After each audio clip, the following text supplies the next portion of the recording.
streaming? Good, we're streaming. Right, so it's drawing 450 watts. That I can't, apparently heat source is missing fuel.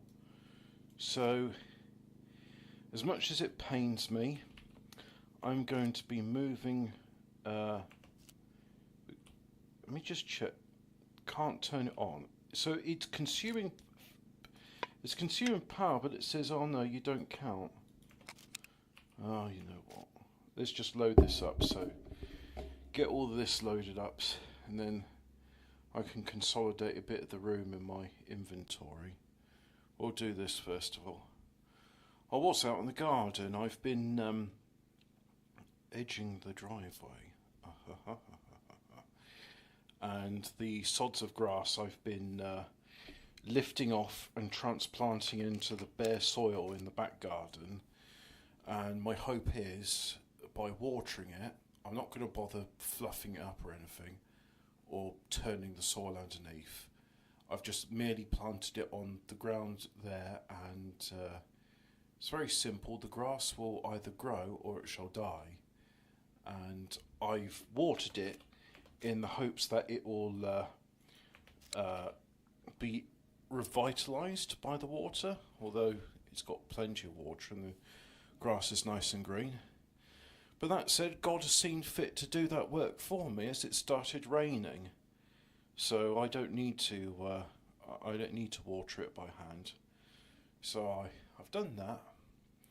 I've swept the driveway and I've created a rather large pile of dirt, which, when I can be bothered, I shall scoop up and I can fling somewhere. Yep, that'll be fine. It'll be good. Which means I can amuse myself with this next part of it, which is I'm going to be doing my cooking within a house which has a working oven, and the reason being is that way I shall have all of the stuff needed, because it turns out whilst you can cook a lot of meals on the campfire, you can't cook all the meals. And I would like to increase. One of the things I'd like to do is just be able to say make a vegetable soup, and the vegetable soup is just made from whatever veg you've got to hand. That would be the nice way of doing it. But anyway, all of this stuff picking up now, because it's simply not it's not right. It shouldn't belong here. Is that as much as I can carry? No, I can carry more. Alright, I'll carry more then. And that's as much as I can carry. Right. So let's go to the car, the Rustmobile, and oh, I've used up all that yellow paint, so no need for it. And once again, this car's battery is depleted. I don't understand that. Never mind. Doesn't matter. As long as I can get her going. And the alternator's fine, so it recharges. Weird, bizarre, strange. Ah, the sporan. You should carry more. Is in your sporan. Aye, the sporan. And that will be for a special mushroom soup. The combat boots, however, have taken some damage, so let's repair those. There we go. Won't want to lose the compass, that would be terrible. Let's just put you there for the moment. Consolidate everything. There, everything's been more or less consolidated. And let's see. 1, 2, 3, 4. 4. Right, so I don't have ammunition in here. I don't have ammunition in here. Maybe it's in the other one.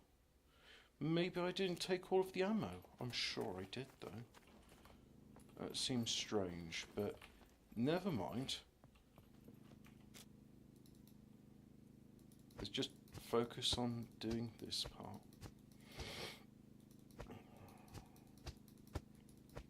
Garlic's good, you see. It's got antibiotics in it. So if you're suffering and you can't afford antibiotics, eat garlic. But anyway, we shall turn you off. Like so. I can't carry the propane tank, so we'll carry that at another time. Yeah. So we'll stick the... No, food first, generator second.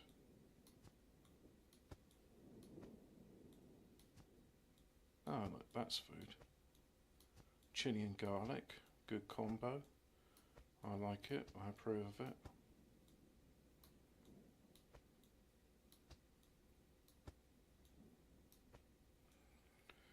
It would be nice if you could lift up things like fridges and that. So you can get portable fridges, but it won't let you carry that. But anyway.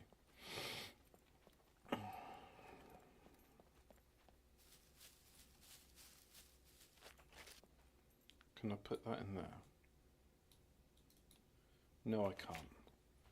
So, what if I go to, hopefully in that house, let's expedite the matter. There we go. You're good, but I'm better.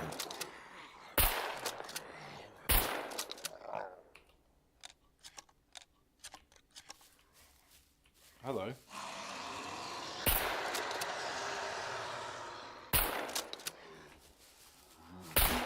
Oh, there's a lot of them. I seem to have woken up the village.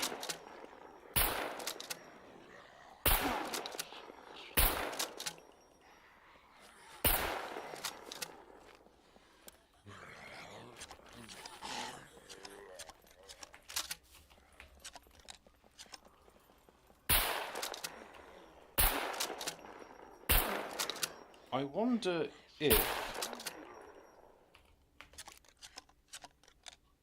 because now I'm using the handcrafted ammo, you see different coloured shotgun cartridges correspond to different things, so the handmade ones use paper. But when it ejects, it just shows the red cartridge, which means buckshot. Green would be, there's more.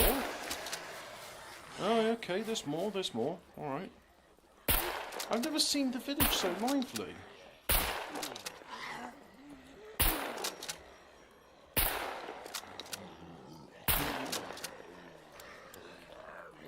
So now I must be loading it. Yeah, I'm loading it with handcrafted ammo. And it's still showing red shotgun cartridges ejecting. Okay. So... not that ill. Where are all you guys coming from? I mean, don't get me wrong, I'm not complaining because I've got plenty of ammo.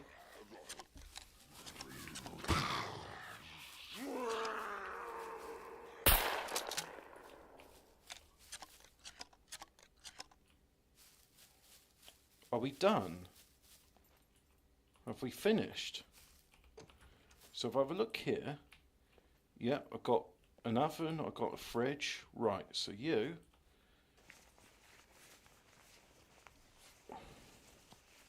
Can I carry the body? Nope, but I can chop it.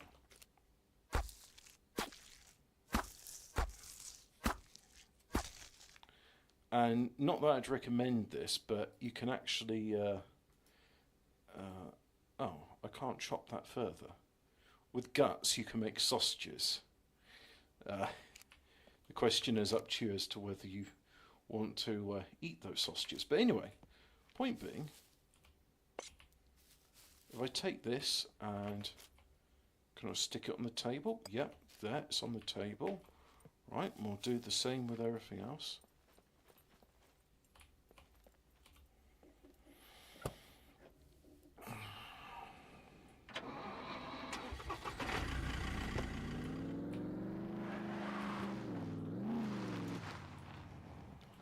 Right, and I'll leave the engine idling.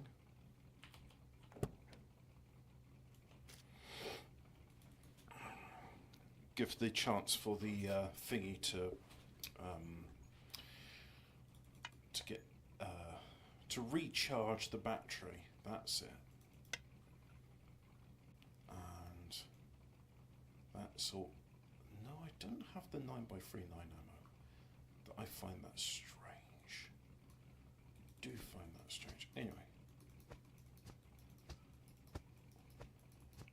Now we shall begin the task of transferring my perishables into the new refrigerator and hopefully this time get things working.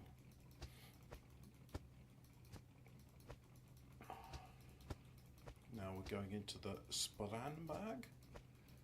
Hey, the Sparan. Well, that's where you can put your other items in a handy knapsack. So, what if I put you there? They say you should always put the generator outside. In fact, that's a good point. What if I just put the generator? I mean, nobody's going to bother me. So if I just stick you there and then turn it on, check. 99.19. That's fine. So we'll go ahead and there's 2 refrigerators in the vicinity. But I only see 1 refrigerator.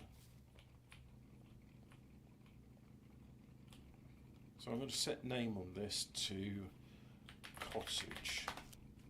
So that's cottage, and then I shall turn you on. And then this other one, I don't know where it is, but apparently I can access it. Very strange. Let's go ahead and put our perishables into this fridge.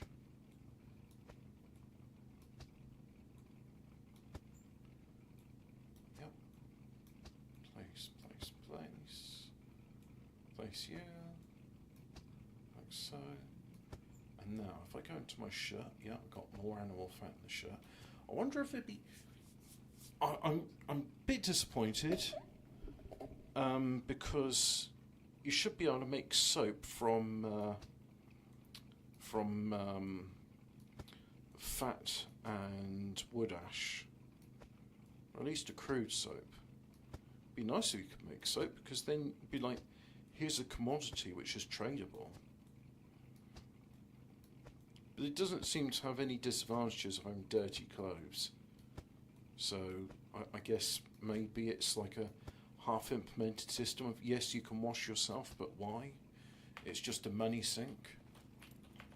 So we'll stick you there, stick you there. And we'll have a look at the 200 watts, that's fine. Okay. Right. Hello, slapping a bird's ass. I'm not going to ask why. I think I know the answer. So, you have my commiserations. There. Yeah, let's pick these up.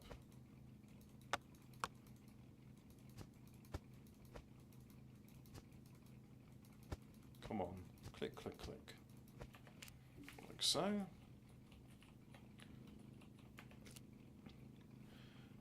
And no idea where this other refrigerator is.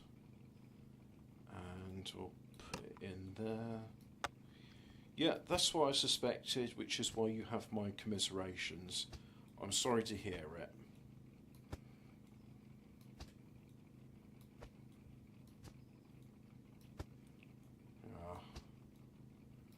I still miss my dogs. Yeah.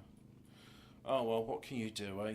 They're not going to live forever, so you just got to enjoy the memories you had with them, and that's it. Just move on and be grateful for the time you had with them.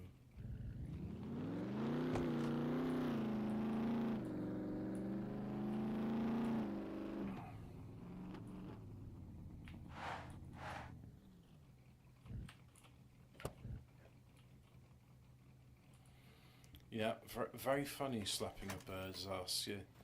The entire audience laughs. Well done. A jokester is you. Very good joke. Yep.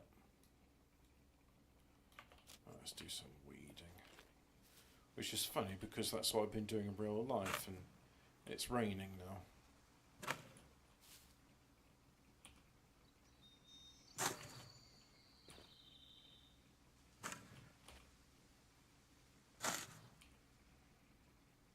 So yeah.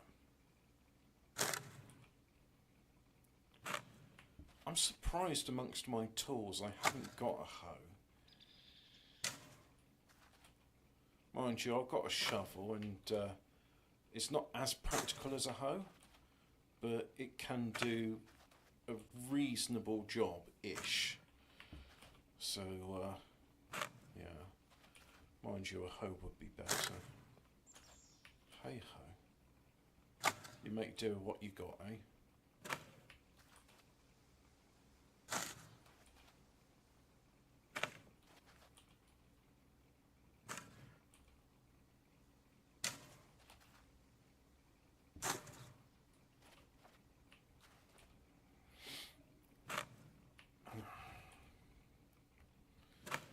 So, you gave your dog 6 tablets of activated charcoal, where I haven't looked at my the dosage on my one, but I'm pretty sure it says with adults you take 2 in order to help with stomach upset. And that's for an adult. That's for anyone like up to 100 kilograms. Whereas with a dog, it'd be different. I imagine 1 would suffice with them. But anyway, in itself, activated charcoal is not poisonous. It has the useful property that it absorbs everything. So it's used for victims of poisoning, amongst other things.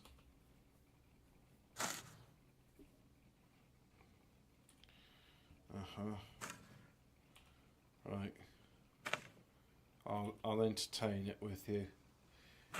Let's say you had the dog cremated, and when the dog got cremated, the crematorium burst into flames because you gave her 6 tablets of activated charcoal, which made the crematorium burn really hot, because it turns out charcoal burns really hot, and then melted dog fat, farts and charcoal burnt through the crematoria, and now you're being fined for damage to the thing because you didn't disclose that your dog had been eating diesel and activated charcoal. I do enjoy a dirty hoe. A dirty hoe is the sign of a well-maintained garden.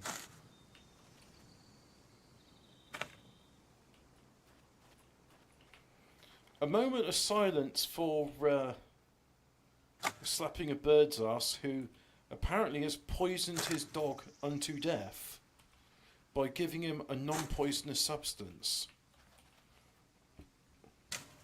You know what? This just to satisfy my own curiosity. Activated charcoal side effects.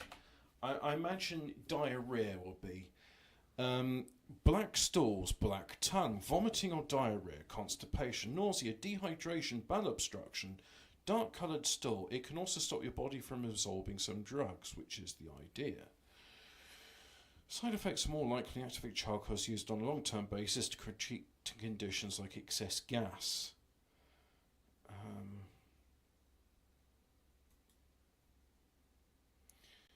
Activated charcoal has pores that contract chemicals. It is typically taken by mouth as a treatment for some swallowed poisons. There is little evidence for other uses. Activated charcoal is commonly used to treat poisoning. It is also used for high cholesterol, hangovers and upset stomach. There's no strong scientific evidence to support most of these uses. Oh, that's it.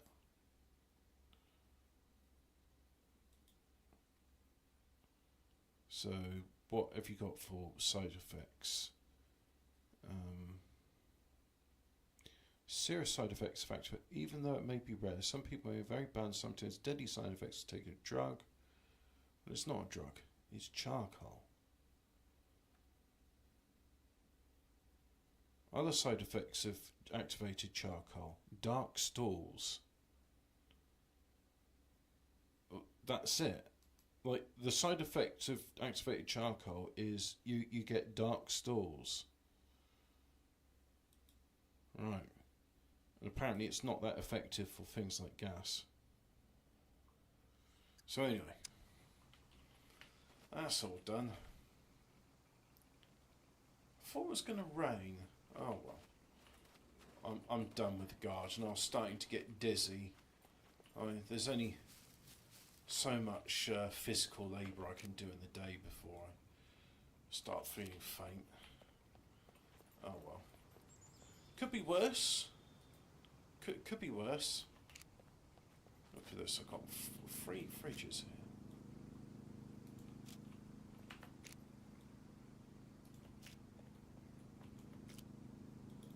What if I named these fridges? Look, here's my list of beverages, which most of the time I just like drink out of rivers and streams. I don't bother with any of this crap.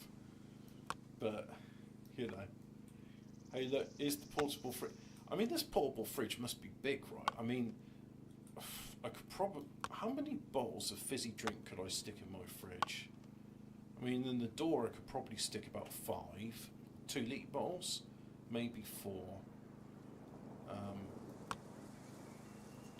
Well, I mean, that's a lot of storage. So I'm going to set this name to beverages. There we go. Beverages. And this one we're going to set name to meals. Let's use the American convention of calling it meals ready. Set name to meals. And I'll put my drugs in there as well, because why not? And this... Oh, I don't know why I have it, but I do, so you can go there.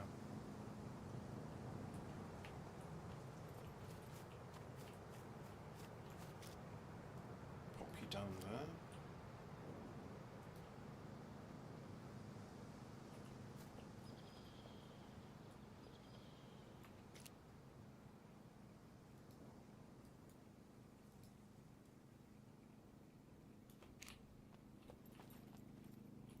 Box.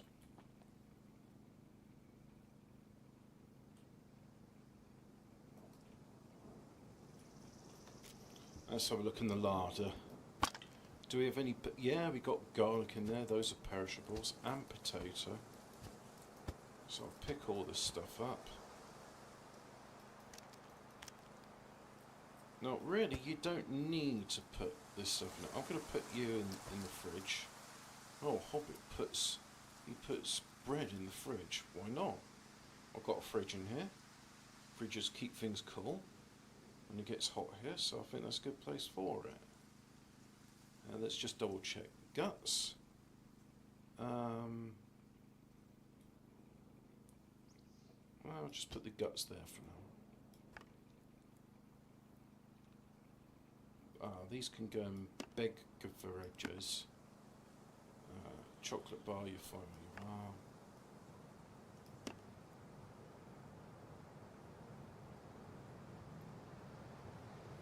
you are. Oh, I'll take those. That goes in the medicine cabinet.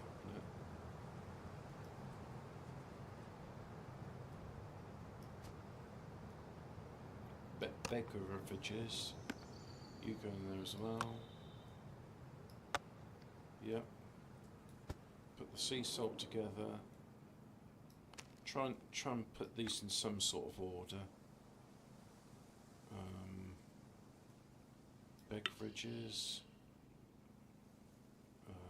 You go medicine. I've got lots of tea, so I'm alright for that. So, no, no, no. Right, so I've got tea. Oops. Well, you're vinegar, you're special, so you stay there for now. Oh. Let me just check. You're alright, so you can go and beg refriges. You, likewise there. There. Yep. I do like a cold fizzy drink.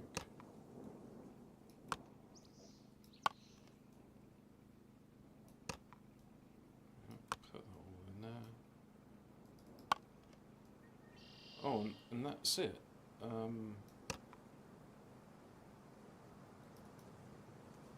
Yes. Yep, that's it. That fridge is full. So anyway, carrying on with the larder. Let's have a look. Tin openers. Stick all the tin openers in there. Black pepper there. Take the garlic. Cheese. Take that as well. Oh, this can go in this one as well. Mias. Why not? I'll take the onions and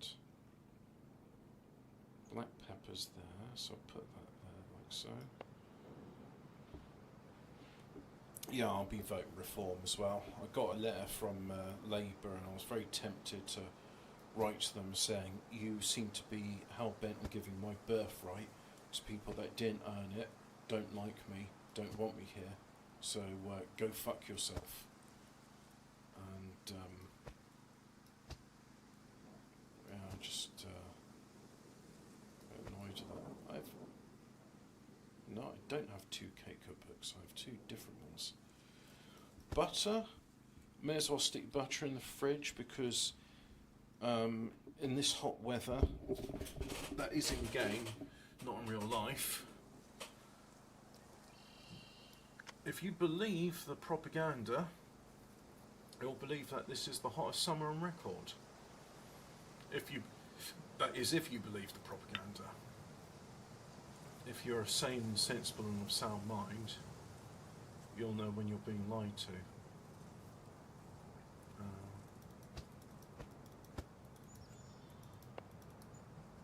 Right, take all the black pepper, take condiments as well.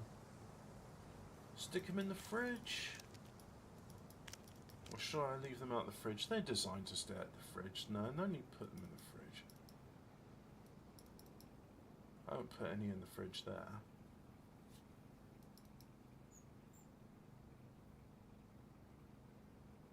Okie dokie. So let's go ahead and sort some of this out. First of all, go into the medicine cabinet with the medicine. So, medicine and G.K. Chesterton had an interesting take on medicine. He says, those that just take wine to be, for pleasure, that's good. Those that say wine is medicinal, well, you're saying it's for someone's health, and therefore if you're depriving them of that thing, you're depriving them of their health. Therefore, it's not a good thing for that to be described as medicine, and rather it would be better to be described as for pleasure. And I thought, you know what? Yeah, I can see the logic in that. I may not agree with it. And if I'm saying to somebody, look, if I, like, in French, when you toast someone, you say, to your health, santé, is health. But the full phrase, which nobody bothers saying, is to your health. And then, like, we'll say, like, wassail or cheers. I mean, actually, cheers is a better example. What I'm trying to say here is, if you say to someone cheers, you're saying for good cheer, that's good. If you say to your health, I would say, well, it's for your health to be of good cheer, right?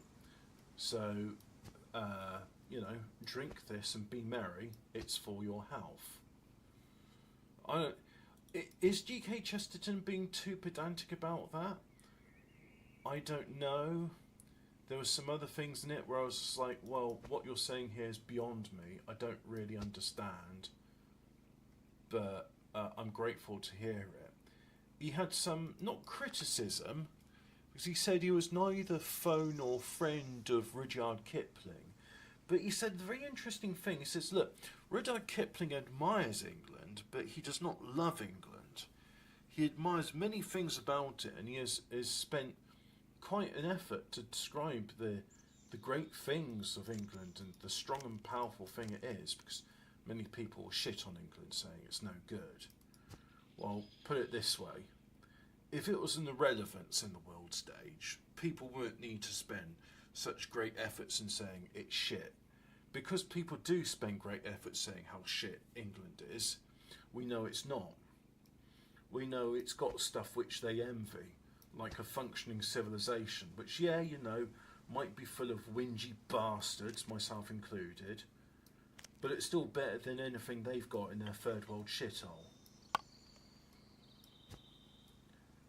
I just found it was very interesting, the idea of saying that he's not a patriot. A patriot's someone who loves a country. And I thought, the more I thought about it, the more I thought, you know what? There is something about this where he's probably right. Where he's probably like, yeah, what he's saying, I agree with. Oh, there we go. There's the thunder in the game, soon to be following the thunder in real life. The British Isles has a wanderance of diversity from the Cornish to the men of Kent, the Welsh, those of the middle, those of the north, and the Shropshires, those of the Shropshires. We have a beautiful diversity in just the island of Great Britain alone, not including the Scots. But then you've got the rest of the British Isles with the Manx and the Irish and those of the Isle of Wight.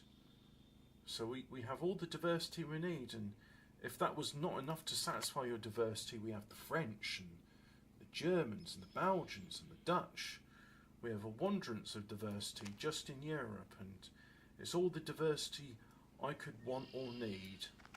And others may want more diversity, but they're masochists, or they've replaced self-flagellation with the flagellation of a community, because I think they are sadists and they enjoy seeing the suffering of others. They enjoy the chaos and strife that they cause.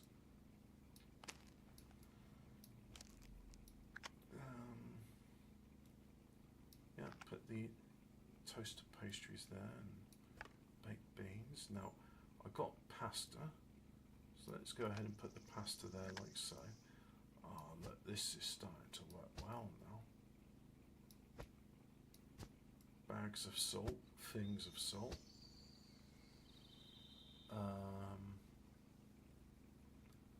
Baking soda, we'll stick that. We've got another one.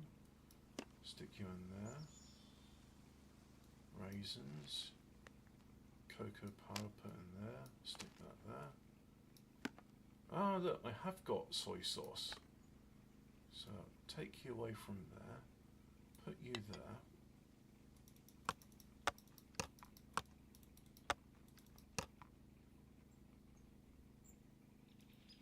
So let's go ahead and put the veg oil here.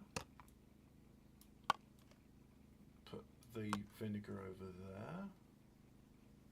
And sugar, toasted pastry, flour, tea, cornflakes. And then we've got a bunch of stuff that's unorganised, but I think it's fine. He says organising it, knowing it's not fine. Something to be said for the joy of organising an inventory. I know it's not to everyone's taste, but it is to mine. So let's go ahead and put the flour here, and sugar there. Toasted pastries can go there. flour here, and that can go here like so. Packet of tea goes there. Now I'll just take it. Well, I think I've got a drinks cookbook which will tell me the recipe, because apparently you can't cook something without a cookbook. And then we've got just various tins of pear compote and other stuff. Like so, yeah. Chow mein. Which I bought thinking, oh yes, I'll make good use of this, but I haven't done anything with it actually. I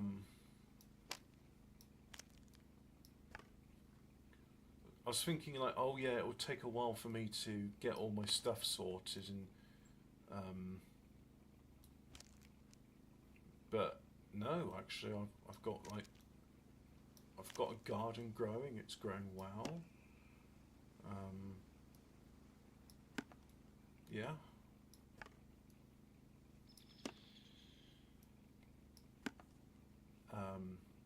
Oh, got more yeast. That's good. You can go there then. The thing that surprised me about this game is, in order to make bread, in addition to yeast, you need baking soda. And I thought, well, am I making soda bread or am I making bread? So there, we do that. And baking soda there. The ingredients I need for tea will be a tea pack. So I'll take that. I shall also need water. So I go here, and 2 bottles of water. I'll need milk, which is in the other fridge. And I'll need sugar probably, so I'll take some sugar with me. Let's see. Yeah. And I think that's all I need to make tea. Right, and oh yeah, I've got a canteen as well. Wow, have I got a canteen? We'll see what it needs. Now let me just double check the other car.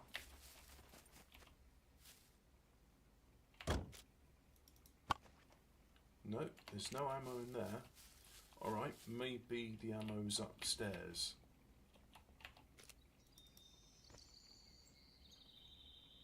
Nope, the ammo's... Or where did I put the ammo then? I mean, it's not the end of the world if my ammo's not there, but I'm pretty sure I've got more ammo. Is it in... No, I don't think it's in the other place.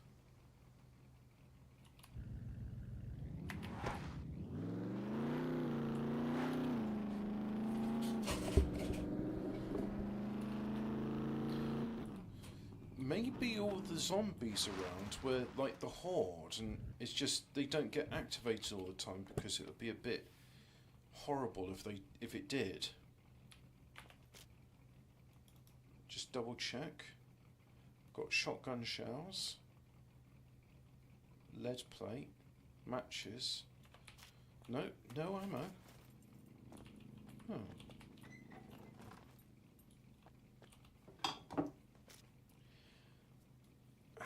What if I put that? I've got a lock on it. There we go. So now we'll put more perishables in there. Why is there 2 refrigerators? There's only 1 refrigerator in the vicinity. Very strange.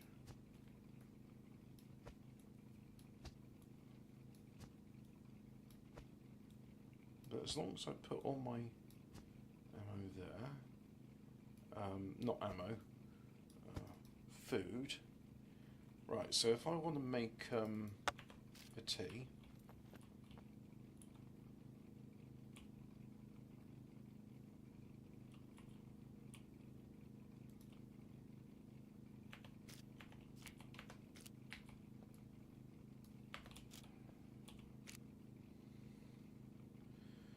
do I have the... Yeah, I've got all the books. Right, so pot. English tea. Oh, hot chocolate. What are the details in that? Cream, chocolate, milk. That is correct. Now, if I go English tea, it takes tea, water, milk, and sugar. Right, so let us put in the water, there, tea, there, milk, there, sugar, there. Cook. And in 3 minutes' time it will be brewed. This is authentic English tea according to the Balkans, with UHT milk, which I'm sticking in the fridge because I'm not a savage.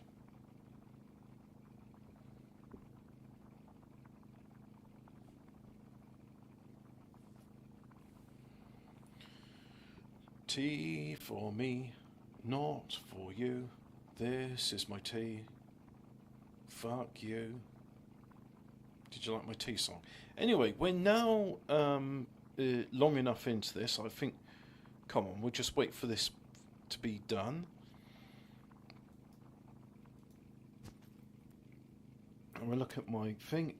Examine. It is. Check. It's cold. Alright.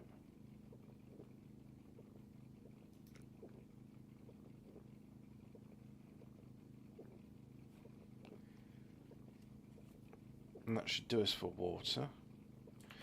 But now that I'm going to carry on listening to Hawkwind. Said, you seem so Hawkmoon. casual about having lost the opportunity. Tarragorm shrugged. What can we do about it now? We are progressing little by little. Somewhere there was a bang. A man screamed, and a mauve and orange flash illuminated the room. And we shall soon have tamed time as we are taming space. In 1,000 years, perhaps, snorted Meliadus. The West, an old man in the West? We must locate him. What is his name?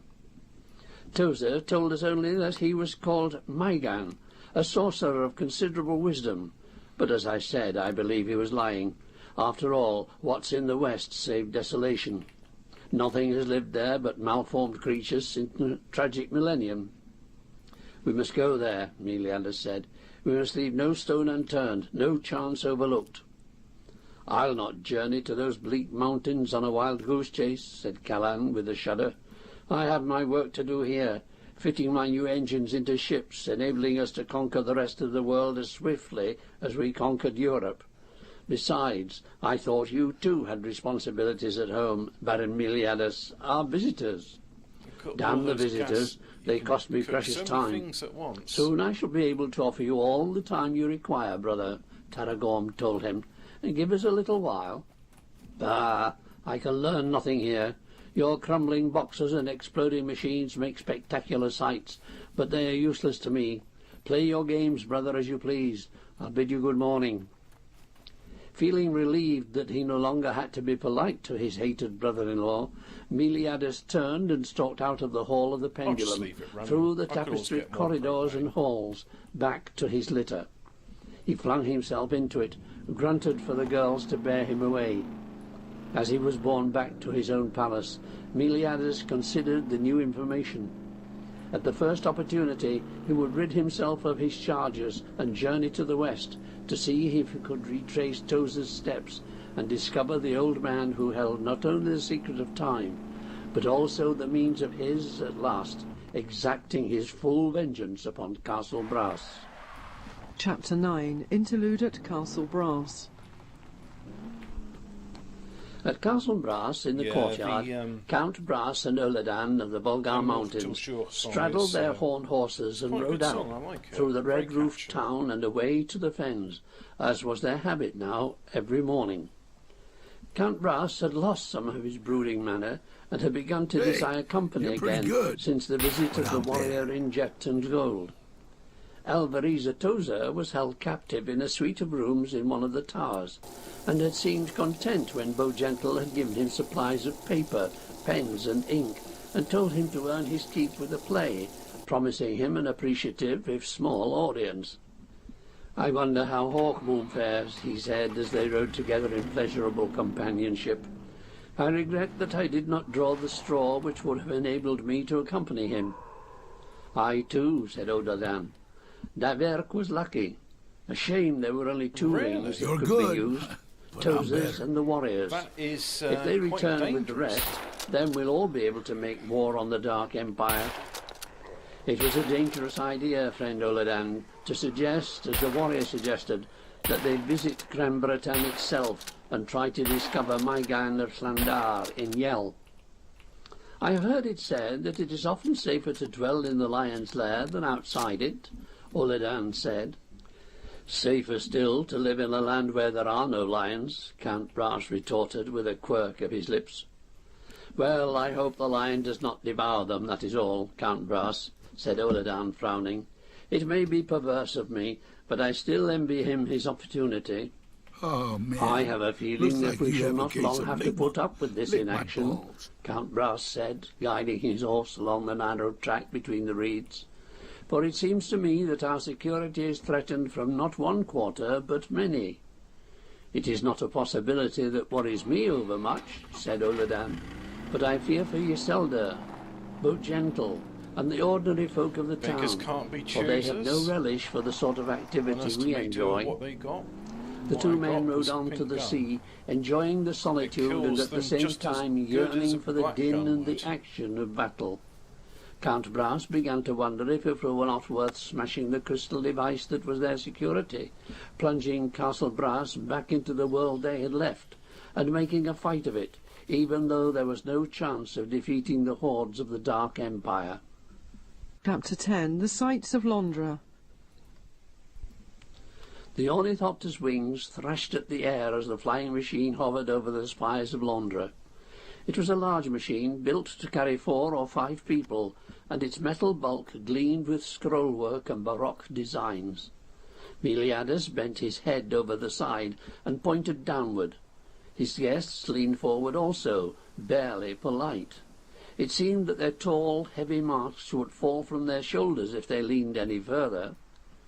There you see the palace of King Huon, where you are staying, Meliadus said, indicating the crazy magnificence Oh, of yeah. his King Emperor's The story I'm domicile. listening to is called The Sword of Dawn. It's the 3rd volume in the history of the rune staff. And I'll copy the video URL so you too can listen to it at your leisure. I've been quite enjoying this. It towered above all the other buildings and was set apart from them in the very centre of the city. Unlike most other buildings, it could not be reached by a series of corridors. Its 4 towers, glowing with a light of deep gold, were even now above their heads, though they sat in the ornithopter well above the tops of the other buildings. Its tiers were thick and with bas-reliefs depicting all manner of dark activities beloved of the Empire. Gigantic and grotesque statues were placed on corners of parapets, Right, so now, seeming let's about see, to I've topple got to into get the to courtyards here. far, far below. No, I could go The this palace way. was blotched with every imaginable colour, and all the colours clashed in such a way as to make the eye ache in a matter of seconds.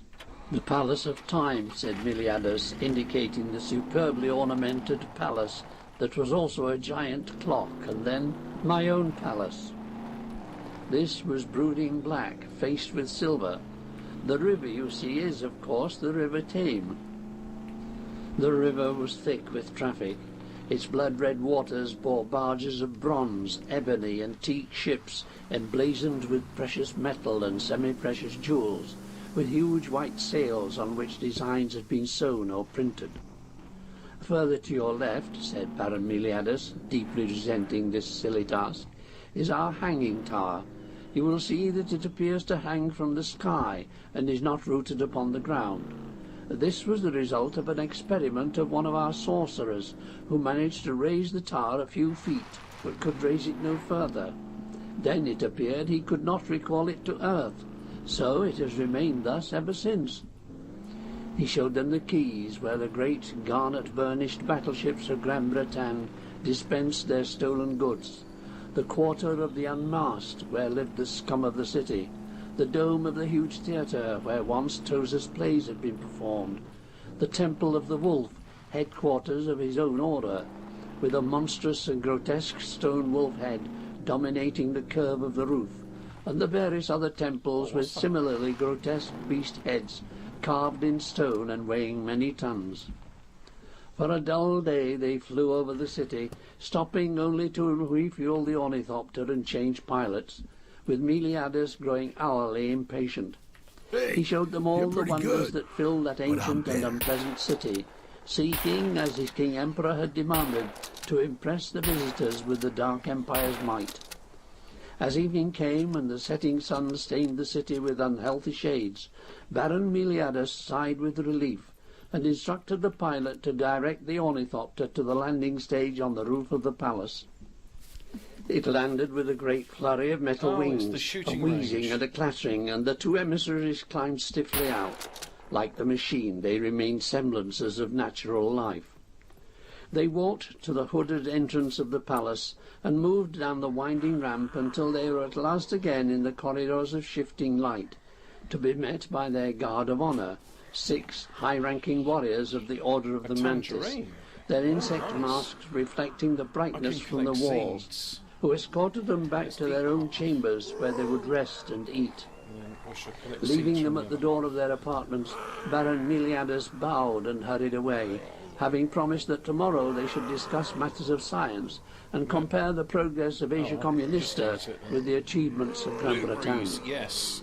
Flinging himself just through eat the them. hallucinatory Can't get passages, innocence from it. he almost bowled over the King Emperor's relative, Flana, Countess of Canberry. You're My good. lord. He But I'm paused, better. made to pass her, stopped. My lady, my apologies. You are in a hurry, my lord. I am, Flana. You are in an even temper, it seems. My temper is poor. You would console yourself? Why would you have chickens? I have business to attend to. Oh, Business should be conducted with a cool head, my lord. Perhaps, if you would cool your passion. He started to continue his progress, then stopped again. He had experienced Flana's methods of wonder where my consolation ammunition before. went. Perhaps she was right. Perhaps he did need her. On the other hand, he needed to make preparations for his expedition to the west as soon as the emissaries had departed. Still, they would be here for some days at least. Also, the previous night had proved unsatisfactory, and his morale was low. At least he could prove himself a lover. Perhaps, he said again, this time more thoughtfully. Then let us make haste to my apartments, my lord, said she with a trace of eagerness. With mounting interest, Meliadus took her arm. Ah, Flana, he murmured. Ah, Flana. Chapter 11. Thoughts of the Countess Flana. Flana's motives in seeking the company of Meliadus had been mixed, for it was not the Baron in whom she was chiefly interested, but in his charges, the 2 stiff-limbed giants from the east. She asked him about them as they lay in their sweat in her enormous bed, and he confided his frustrations, his hatred of his task and his hatred of the emissaries, told her of his real ambition, which was to avenge himself on his enemies, the slayers of her husband, the inhabitants of Castle Brass, told her of his discovery that Toza had found an old man in the west, in the forgotten province of Yell, who might have the secret of reaching his foes. And he murmured of his fears that he was losing his power, his prestige, though he knew he should not speak such secret thoughts to Flana of all women, and that the King Emperor was these days trusting others, such as Shenagar Trot, with the knowledge that he once only gave to Meliadus. Oh, Flana, he said shortly before he fell into a moody sleep, if you were queen, together we could fulfill our empire's mightiest destiny. But Flana scarcely heard him, was scarcely thinking, merely lay there and moved her heavy body from time to time, for Meliadus had failed to ease the aching in her soul, had barely eased the craving in her loins, and her mind was on the emissaries who lay sleeping only 2 tiers above her head. At length she rose from the bed, leaving Meliadus snoring and moaning in his sleep, and dressed herself again in gown and mask, and slipped from her room to glide along the corridors, up the ramps, until she came at last to the doors that were guarded by the Mantis warriors. The insect masks turned questioningly. "You know who I am," said she. They did know, and they withdrew from the doors. She chose one and pressed it open, entering the exciting darkness of the emissaries' apartments. Chapter 12, A Revelation. Moonlight alone illuminated the room, falling on a bed in which a figure stirred, showing her the discarded ornaments, armour and mask of the man who lay there. She moved closer. "My lord," she whispered. Suddenly the figure shot up in the bed, and she saw his startled face, saw his hands fly up to cover his features, and she gasped in recognition. "I know you." "Who are you?" He leapt from beneath the silken sheets, naked in the moonlight, ran forward to seize her. "A woman." "Aye," purred she, "and you are a man." She laughed softly. "Not a giant at all, though of goodly height. Your mask and armour made you seem more than a foot taller. What do you want?" You have. "I sought to ammo entertain in you, there? sir, and be entertained. All right. But I am disappointed, for I believed you to be other than human. Now I know you to be the man I saw in the throne room 2 years ago, the man Meliadus brought before the King Emperor. So you were there that day." His grip tightened on her, and his hand rose to yank off her mask and cover her mouth. She nibbled the fingers, stroked the muscles of the other arm. The hand on her mouth relaxed. "Who are you?" he whispered. "Do others know?" "I am Flana Mykosavar, Countess of Canbury. None suspects you, daring German, and I will not call in the guards if that is what you expect, for I have no interest in politics and no sympathy with Meliadus. There's the ammo. Indeed, I am grateful to you, for you rid me of a troublesome spouse." "You are my Kosovar's widow?" "I am, and you I knew immediately by the black jewel in your forehead, which you sought to hide when I entered. You are Duke Dorian Hawkmoon von Curlen, here in disguise, no doubt, to learn the secrets of your enemies. I believe I shall have to kill you, madam." "I have no intention of betraying you, Duke Dorian, at least not at once. I came to offer myself for your pleasure, that is all. You have rid me of my mask." She turned her golden eyes upward to regard his handsome face. "Now you may rid me of the rest of my garb." "Madam," he said hoarsely, "I cannot. I am married." Crafted ammo. She laughed. "As I am. I have been married countless times." There was sweat on his forehead as he returned her gaze, and his muscles tensed. "Madam, I cannot." There was a sound, and they both turned. The door separating the apartments opened, and there stood a gaunt, good-looking man, who coughed a little ostentatiously and then bowed. He, too, was completely naked. Depleted "My your friend, minerals. madam," said Huilan de Verck, "is of a somewhat rigid moral disposition. However, if I can assist—" She moved toward him, looking him up and down. "You seem a healthy fellow," she said. He turned his eyes away. "Ah, madam, it is kind of you to say so, but I am not a well man." On the other hand, he reached out and took her shoulder, guiding her into his chamber. "I will do what little I can to please you before this failing heart gives up on me." The door closed, leaving Hawkmoon trembling. He sat on the edge of his bed, cursing himself for not having slept in his cumbersome disguise, but the exhausting tour of the day had made him dispense with caution of that kind. When the warrior in jet and gold had put the plan to them, it had seemed unnecessarily dangerous. The logic had been sound enough. They must discover if the old man from Yell had been found before they went off searching for him in western Gran Bretagne. But now it seemed their chances of getting such information were dashed. The guards must have seen the Countess enter. Even if they killed her or imprisoned her, the guards would suspect something. They were in a city that was, to a man, totally dedicated to their destruction. They had no allies, and there was no possible hope of escape once their real identities became known. Hawkmoon racked his brains for a plan that would at least enable them to flee the city before it became alerted, but all seemed hopeless. Hawkmoon began to pile on his heavy robes and armour. The only weapon he had was the golden baton which the warrior had given him. Get He fucked! hefted it, wishing he had a sword or some other power over his crystal ring. Black paint. Pacing the Lazy room, purple. he continued to try to think of a feasible plan of escape, but nothing came. He was still pacing when morning came. Hey, and Quillam get Javert fucked! put his head through the door and grinned. Yep. Good morning, You Hawkmoon. get Have you had no rest, man? I sympathize. Neither have I. The Countess is a demanding creature. Careful. However, I am glad to see you ready for a journey. We must hurry. What do you mean, Davert? I have tried all night to conceive a plan, but I can think of nothing. I have been questioning Flana of Canbury, and she has told me everything we need to know. For Meliadus, apparently, has confided much to her. She has also agreed to help us escape. How? A private ornithopter. It is ours for the taking. Can you trust her? We must. Listen, Meliadus has not yet had time to seek out Maigan of Flandar. By good fortune, it was our arrival kept him here. But he knows of him, knows at least that Tozer learned his secret from an old man in the west, and means to find him. We have the chance to find Maigan first. We can go part of the way by Flana's ornithopter, which I shall attempt to fly, and continue the rest of the journey on foot.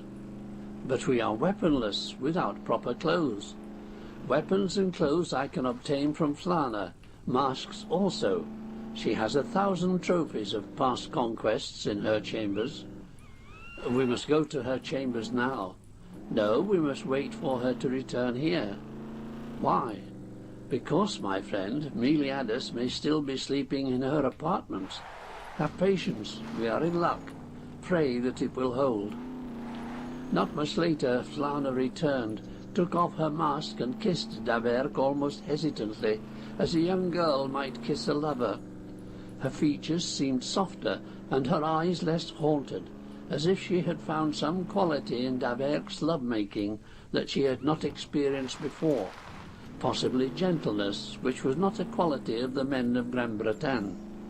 He is gone, she said, and I have half a mind, William, to keep you here for myself. For many years I have contained a need which I could not express, never satisfy. You have come close to satisfying it. He bent and kissed her lightly on the lips, and his voice seemed sincere when he said, Wow. "And you too, Flana, have given me something." He straightened stiffly, having donned his heavy, built-up garments. He placed his tall mask upon his head. "Come, we must hurry, before the palace wakes." Hawkmoon followed Daverk's example, donning his own helmet, and once again the two resembled strange, half-human creatures, the emissaries from Asia Communista.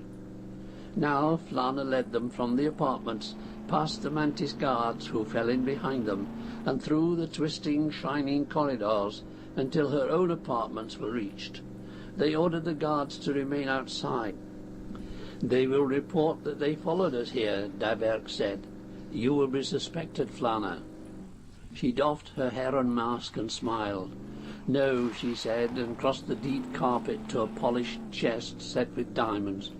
She raised the lid and took out a long pipe, at the end of which was a soft bulb. "This bulb contains a poison spray," she said. "Once inhaled, the poison turns the victim mad, so that he runs wild and berserk before dying. The guards will run through many corridors before they perish. I have used it before. It always works." She spoke so sweetly of murder that Hawkmoon was forced to shudder. "All I need do, you see," she continued, "is to push the hollow rod through the keyhole and squeeze the bulb." She placed the apparatus on the lid of the chest and led them through several splendid, eccentrically furnished rooms, until they came to a chamber with a huge window that looked out onto a broad balcony. There, on the balcony, its wings neatly folded, fashioned to resemble a beautiful scarlet and silver heron, was Flana's ornithopter. She hurried to another part of the room and drew back a curtain. There, in a great pile, was her booty, clothes, masks, and weapons of all her departed lovers and husbands. "Take what you need," she murmured, "and hurry." Hawkmoon selected a doublet of blue velvet, hose of black doeskin, a sword belt of brocaded leather which held a long, beautifully balanced blade and a poignard. For his mask he took one of his slain enemies, Azrovac my Kosovar's glowering vulture masks. Davert dressed himself in a suit of deep yellow with a cloak of lustrous blue, boots of deer hide and a blade similar to Hawkmoon. He too took a vulture mask, reasoning that two of the same order would be likely to be travelling together. Now they looked fully great nobles of Gran Bretagne. Flana opened the windows and they stepped out into the cold, foggy morning. "Farewell," whispered Flana. "I must get back to the guards. Farewell, William Davert. I hope we shall meet again." "I hope so also, Flana," replied Davert with unusual gentleness of tone. Excuse me. "Farewell." He climbed into the cockpit of the ornithopter and started the motor. Hawkmoon hastily got in behind him. The thing's wings began to beat at the air, and with a clatter of metal it rose into the gloomy sky of Londres, turning west. Chapter 13. That was King an Huon's interesting displeasure. microphone mishap. Many emotions conflicted in Baron Meliadus as he entered the throne room of his King Emperor, abased himself, and began the long trudge toward the throne globe. The white fluid of the globe surged more agitatedly than usual, alarming the Baron. He was at once furious that the emissaries had disappeared, nervous of his monarch's wrath, anxious to pursue his quest for the old man who could give him the means of reaching Castle Brass. Also he feared lest he lose his power and his pride, and, the king had been known to do it before, be banished to the quarter of the unmasked. His nervous fingers brushed his wolf helm, and his step faltered as he neared the throne globe and looked anxiously up at the fetus-like shape of his monarch. "Great King Emperor, it is your servant Meliadus." He fell to his knees and bowed to the ground. "Servant? You have not served us very well, Meliadus. I am sorry, noble majesty, but I could have no knowledge that they planned to leave last night, returning by the means with which they came. It should have been your business to sense their plans, Meliadus." "Sense? Sense their plans, mighty monarch? Your instinct is failing you, Meliadus. Once it was exact. You acted according to its dictates. Now your silly plans for vengeance fill your brain and being, and make you blind to all else. Meliadus, these emissaries slew 6 of my best guards. How they killed them I know not. Perhaps a mental spell of some kind. But kill them they did, somehow leaving the palace and returning to whatever machine brought them here. They have discovered much about us, and we, Meliadus, have discovered virtually nothing about them. We know a little of their military equipment. Do we? Men can lie, you know, Meliadus. We are displeased with you. We charge you to perform a duty, and you performed it only partially and without your full attention. You spent time at Tarragom's palace, left the emissaries to their own devices, when you should have been entertaining them. You're a fool, Meliadus, a fool. Sire, It is your stupid obsession with that handful of outlaws who dwell in Castle Brass. Is it the girl you desire? Is that why you seek them with such single-mindedness? I fear they threaten the Empire, noble sire. So does Asia Communista threaten our empire, Baron Meliadus, with real swords and real armies and real ships that can travel through the earth. Baron, you must forget your vendetta against Castle Brass, or, we warn you, you had best be wary of our displeasure. But, sire, we have warned you, Baron Meliadus. Put Castle Brass from your mind. Instead, try to learn all you can of the emissaries, discover where their machine met them, how they managed to leave the city. Redeem yourself in our eyes, Baron Meliadus. Restore yourself to your old prestige. Aye, sire, Baron Meliadus said through gritted teeth, controlling his anger and chagrin. The audience is at an end, Meliadus. Thank you, said Meliadus, blood pounding in his head. Sire. He backed away from the throne globe. He turned on his heel and began to pace the long hall. He reached the jewelled doors, pushed past the guards, and strode down the gleaming corridors of shifting light. On he marched and on, his pace rapid and his movements stiff, his hand white on the hilt of his sword, which it gripped tightly. He paced until he had All reached the the great metal scrap reception I hall could of the need all palace, one. where awaited the nobles craving audience with the King Emperor, descended the steps that led to the gates opening to the outer world, signed for his girls to come forward with his litter, clambered into it, Hey, and, you're dumping pretty good. himself heavily on Get its cushions, fucked. allowed himself You're to be good. borne back to Hey, his black and get silver palace. fucked. Now he hated his King Emperor. Now he loathed the creature who had humiliated him so, thwarted him so, insulted him so. King Huon was a fool not to realize the potential danger offered by Castle Brass. Such a fool was not fit to reign, not fit to command slaves, let alone Baron Meliadus, Grand Constable of the Order of the Wolf.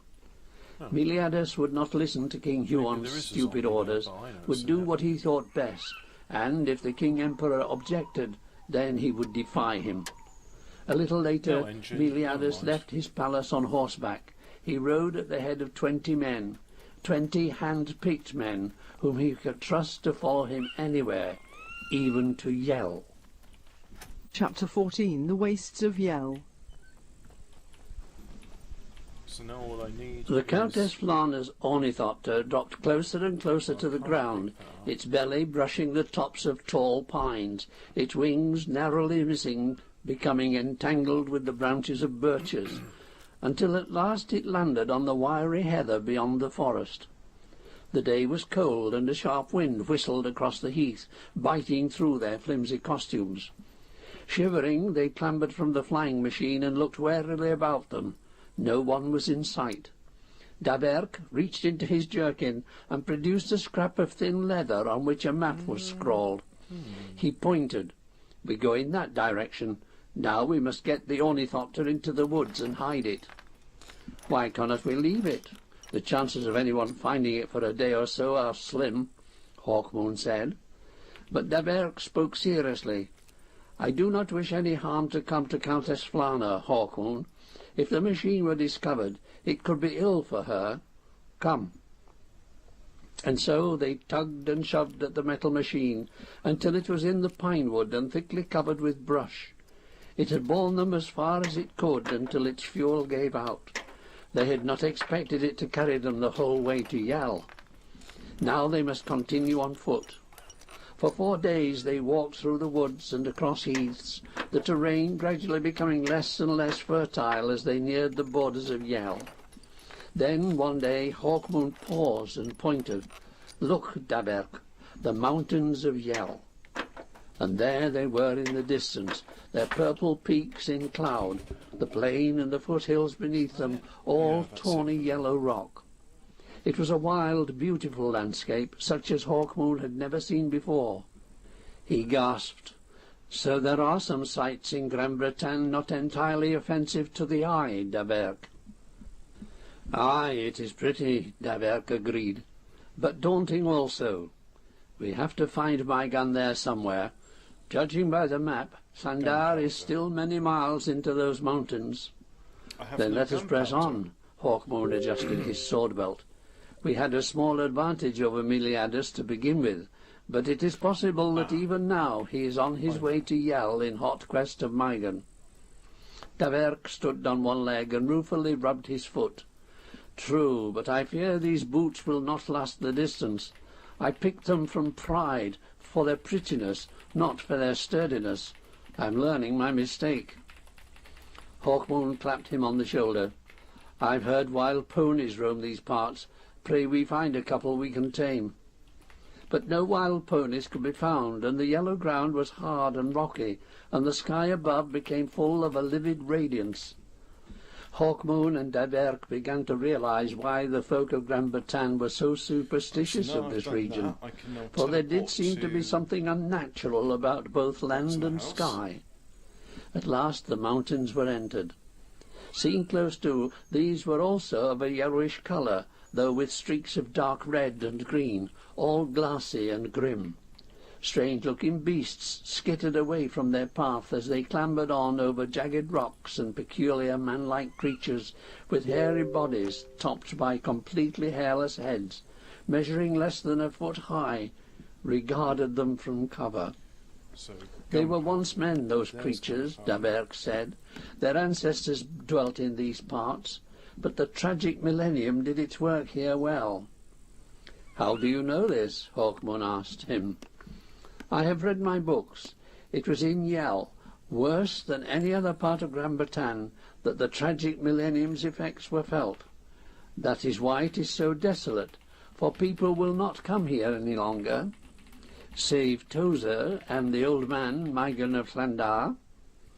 Aye, if Tozer spoke the truth, we could still be on a wild goose chase, Hawkmoon. But Meliadus had the same story. Perhaps Tozer is merely a consistent liar. It was close to nightfall when the mountain creatures came scuttling from their caves high above and attacked Hawkmoon and Daberg. They were covered in oily fur, with the beaks of birds and the claws of cats, huge eyes blazing, beaks parting to reveal teeth emitting a horrible hissing sound. There were 3 females and about 6 males as far as they could tell in the semi-darkness. Hawkmoon drew his sword, adjusting his vulture mask as he would adjust an ordinary helm, and set his back to a wall of rock. Daberg took up a position beside him. Then the beasts were on them. Hawkmoon slashed at the first, carving a long, bloody scar across its chest. It recoiled with a shriek. A second was taken by Daberg, stabbed through the heart. Hawkmoon neatly slit the throat of a third, but a fourth's claws were gripping his left arm. He struggled, muscles straining, as he tried to turn his dagger upward to stab the creature's wrist. Meanwhile, he slashed at one, trying to take him from the other side. Hawkmoon coughed and felt nauseous, for the beast stank horribly. He at last wrenched his hand round and dug the point of his dagger into its forearm. It grunted and let go. That's that lot done. Instantly, Hawkmoon drove the blade of the dagger deep into one staring eye and left the weapon there as he turned to deal with the next creature. It was dark now and hard to make out how many of the beasts were left. Daberg was holding his own, shouting filthy insults at the creatures as his blade moved rapidly this way and that. Hawkmoon's foot slipped on blood and he staggered, catching the small of his back on a spur of rock. With a hiss, another beast was on him, clutching him in a bear-like grip, pinning both arms to his sides, the beak snapping at his face and closing with a snap on the vulture's visor. Hawkmoon sweated to break the grip, tore his head from the mask, leaving it in the creature's beak, wrenched the thing's arms apart, and punched it heavily in the chest. It staggered in surprise, not realizing that the vulture mask had not been part of Hawkmoon's body. Quickly Hawkmoon drove his sword into its heart and turned to assist Daberg, who had 2 of the things on him. Hawkmoon locked one's head completely from its shoulders and was about to attack the next when it released Daberg and screamed, rushing off into the night, clutching part of his jerkin. They had accounted for all but one of their disgusting attackers. Daberg was panting, wounded slightly in the chest where the claws had ripped his jerkin away. Hawkmoon ripped up a piece of his cloak and padded the wound. No great harm done, said Daberg. He yanked off his battered vulture mask and flung it away. Those came in useful, but I'll wear mine no longer, since I see you've discarded yours. That jewel in your forehead is unmistakable, so there's no point in my continuing to disguise myself. He grinned. I told you the tragic millennium had produced some ugly creatures, friend Hawkmoon. Although I should say that this is a precursor to 140k, because it's by Michael Moorcock, who Games Workshop stole the ideas from. I believe you, smiled Hawkmoon. Come, we had best find a place to camp for the night. Tozer marked a safe resting spot on his map. Bring it out into the starlight so we can read it. Daberg reached into his jerkin, and then his jaw dropped in horror. Oh, Hawkmoon, we are not so lucky. Why so, my friend? That section of my jerkin the creature carried off contained the pocket in which I had the map supplied by Tozer. We are lost, Hawkmoon.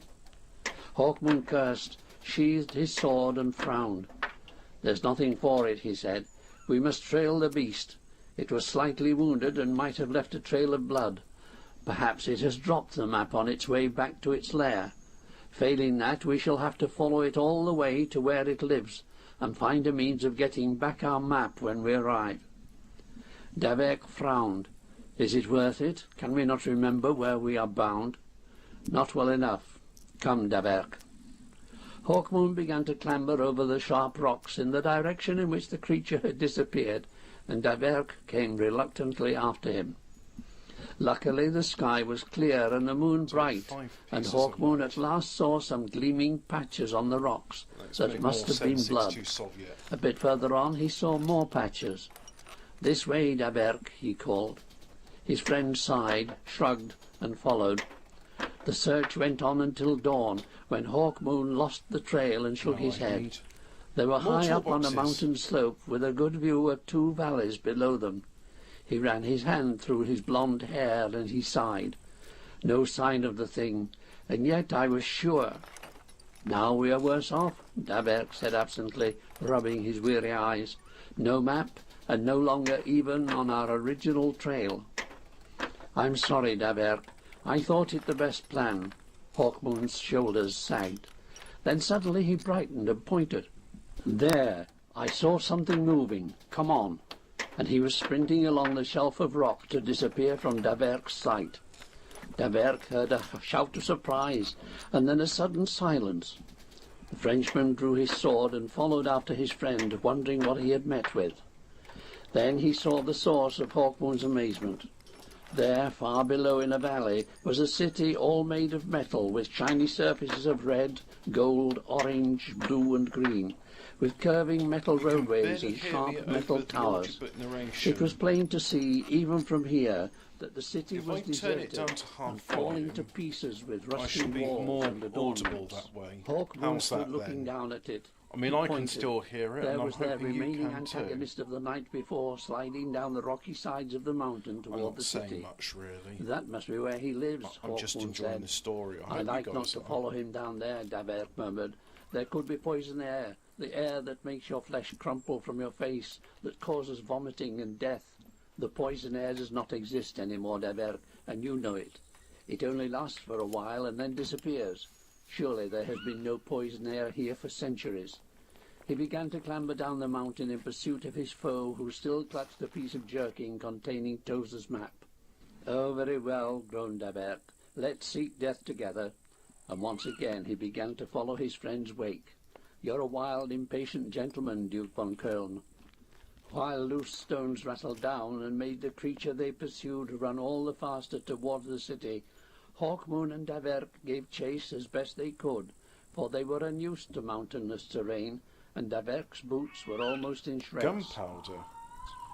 All right, They saw more the beast enter gunpowder. the shadows of the metal city and disappear. A few moments later they too had reached the city, and looked up in some trepidation at the huge metal structures that loomed in the sky, creating menacing shadows below.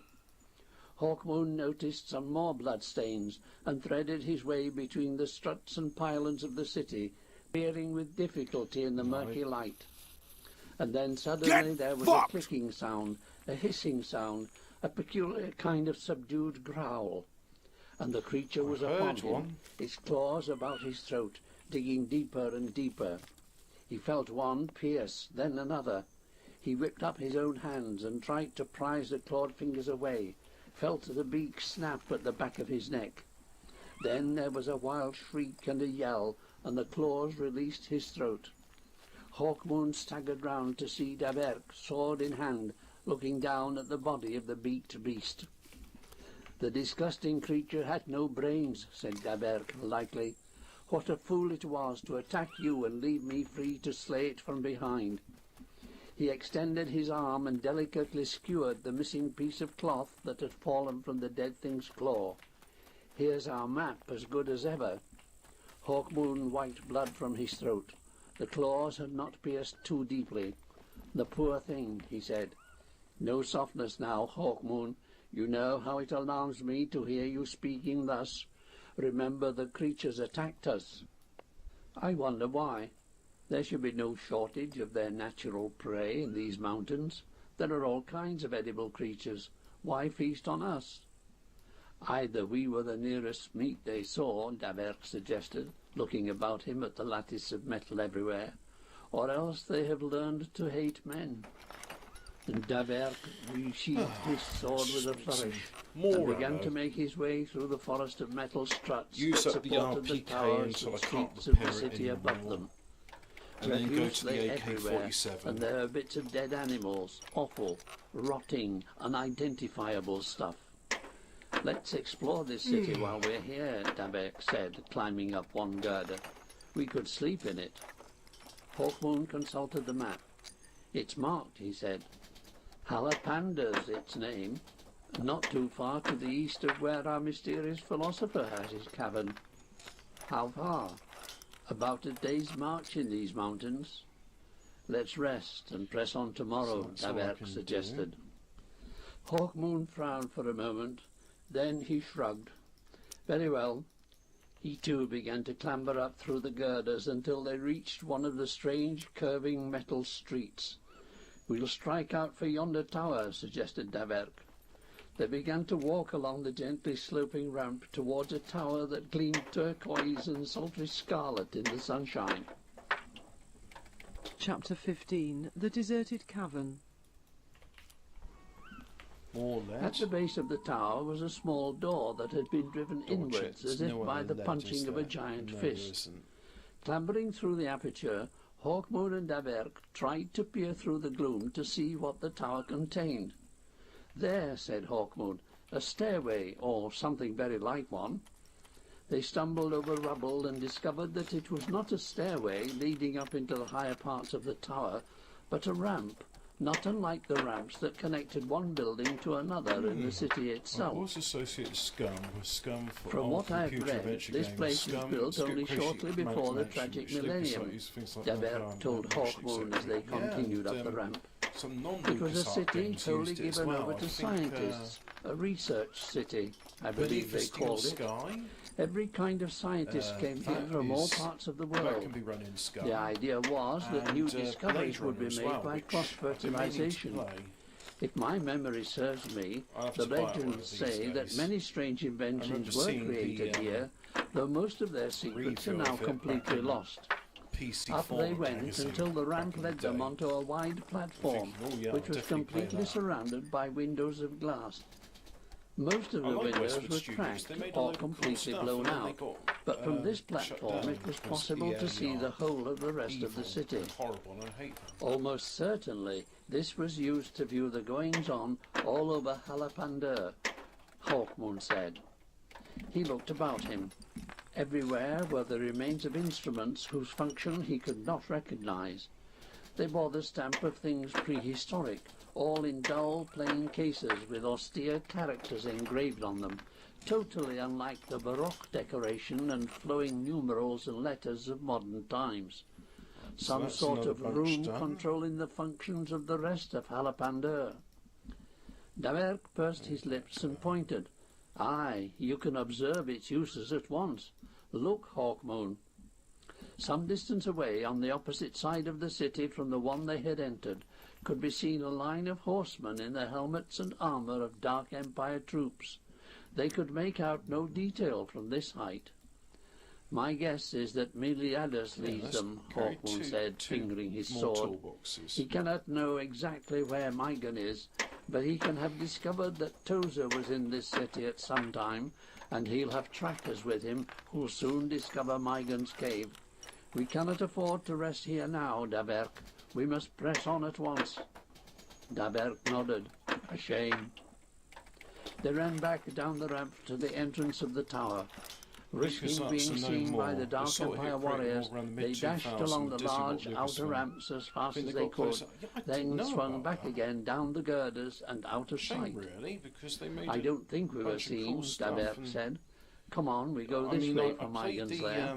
remastered They began to race Day up of the side of the Tentacle mountain, and, Full slithering and Throttle. sliding in That their was nice. anxiety to reach the old sorcerer But this time before with Miliadus. a walkthrough Night came, but from they game moved on. FAQs with They were starving, all for written they in had eaten text. practically nothing since they had Because I set never out for Thundar completed, Valley, Full and they were Throttle. beginning to weaken. Couldn't even get But they past struggled the, on, and just before the dawn bit came where to the you have valley to marked on rebuild the your map. motorbike. the valley where the because sorcerer Mygan it was just- said to well, live. Hawkmoon began to smile. So here's the thing, right? Those dark Stop. There's this horrible bug feature in Full Throttle where you need to get fuel for the motorbike. I thought, well, that's fair enough. It takes fuel to run, and like it advertises like, oh yeah, here's the fuel tower in there. So I thought, right, okay, go to the fuel tower and siphon some fuel from the fuel tower. But you try and go there and you get chased off by security. Now, what I found out later on is what you're supposed to do is go to the tower, immediately climb down, then you'll get like some security guards investigating the tower and then saying, oh, it's a false alarm. And what you're supposed to do is you're supposed to siphon fuel from the security car's tank before they get back. You only got one opportunity to do that, because you try and do it the other times, you won't get enough time. They'll start shooting at you before you siphon any fuel. It's ridiculous. It's like, oh, okay, I guess I've just got to restart the entire game in order to get past this bullshit now. Empire riders will have camped for the night, almost certainly. We'll have time to see Mygan, get his crystals, and be away before they ever arrive. Let's hope so, said Daverk, thinking privately that Hawkmoon needed rest, for his eyes were a little feverish. But he followed him down to the valley and consulted the map. Up there, he said, that's where Mygan's cave's supposed to be, but I see nothing. The map has it halfway that's a up full yonder load, cliff, let's get said back. Hawkmoon. Let us climb up and see. They crossed the floor of the valley, leaping over a small clear stream that ran down a fissure in the rock the length of the valley. Here there were indeed signs of man, for there was a path down to the river, and a wooden apparatus that had evidently been used for drawing up water from the stream. They followed the path to the side of the cliff. Now they found old worn handholds in the rock. They had not been carved recently, but had been there, it appeared, for ages, well before Mygan had been born. They began to climb. The going was difficult, but at last they reached a ledge of rock on which a huge boulder stood, and there, behind the boulder, was the dark entrance to a cavern. Hawkmoon went forward, eager to enter, but Daberk put a cautionary hand on his shoulder. Best take care, he said, and drew his sword. An old man cannot harm us, Hawkmoon said. You are tired, my friend, and exhausted. have enough lead Otherwise plate. you would Okay. realize that an old man of the wisdom Tozer claimed for him will possibly have weapons which could harm us. He has no liking for men, from what Tozer said, and there is no reason why he should think us anything more than enemies. Hawkmoon nodded, drew his own blade, and then advanced. The cavern was dark and seemingly empty, but then they saw a glimmer of light from the back. Approaching the source of this light, they discovered a sharp bend in the cavern. Rounding the bend, they saw that the first cavern led on to a second, much larger. This was fitted up with all sorts of things, instruments of the kind they had seen in Halapandur, a couple of cots, cooking materials, chemical equipment, and much more. The source of the light was a globe in the centre of the cave. Mygan, called Daberk, but there was no reply. They searched the cave, wondering if there was yet another extension, but found nothing. He has gone, Hawkmoon said in desperation, his nervous fingers rubbing at the black jewel in his forehead. Gone, Daberk, and who knows where. Perhaps after Tozer left him, he decided that it was no longer safe to remain and has moved on. I think not, Daberk said. He would have taken some of this stuff with him, would he not? He looked around the cave. And that cot looks recently slept in. There is no dust anywhere. Mygan has probably gone off on some local expedition and will be back soon. We must wait for him. And what of Meliadus, using if those that two. was Meliadus we saw? It needs We 6 must simply hope he items. moves slowly on the trail and takes some time to discover this cave. If he's eager, as Flana told you, then he'll not be far behind us, Hawkmoon pointed out. He went to a bench on which there were various dishes of meat, vegetables and herbs, helping himself greedily. Daverk followed his example. "We'll rest here and wait," Daverk said. "It is all we can do now, my friend."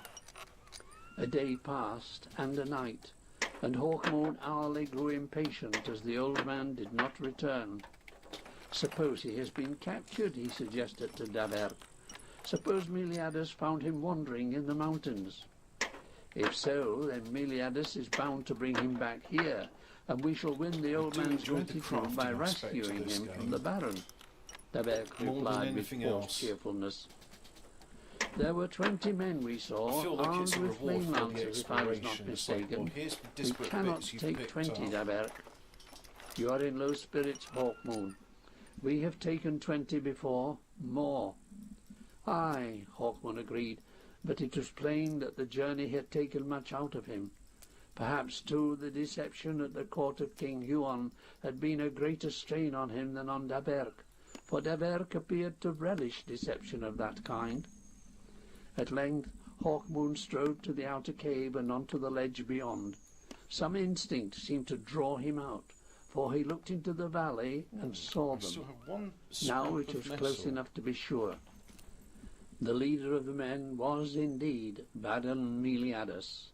His ornate wolf mask glinted ferociously as it turned up and saw Hawkmoon.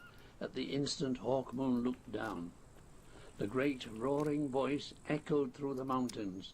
It was a voice full of mingled rage and triumph, the voice of a wolf that has scented its prey. "Hawkmoon!" came the cry. "Hawkmoon!" Meliadus flung himself from his saddle and began to scale the cliff. "Hawkmoon!" Behind him came his well-armed men, and Hawkmoon knew there was little chance of fighting them all off. He called back into the cavern, "Daverk, Meliadus is here. Quickly, man, he'll trap us in these caves. We must reach the top of the cliff." Wait.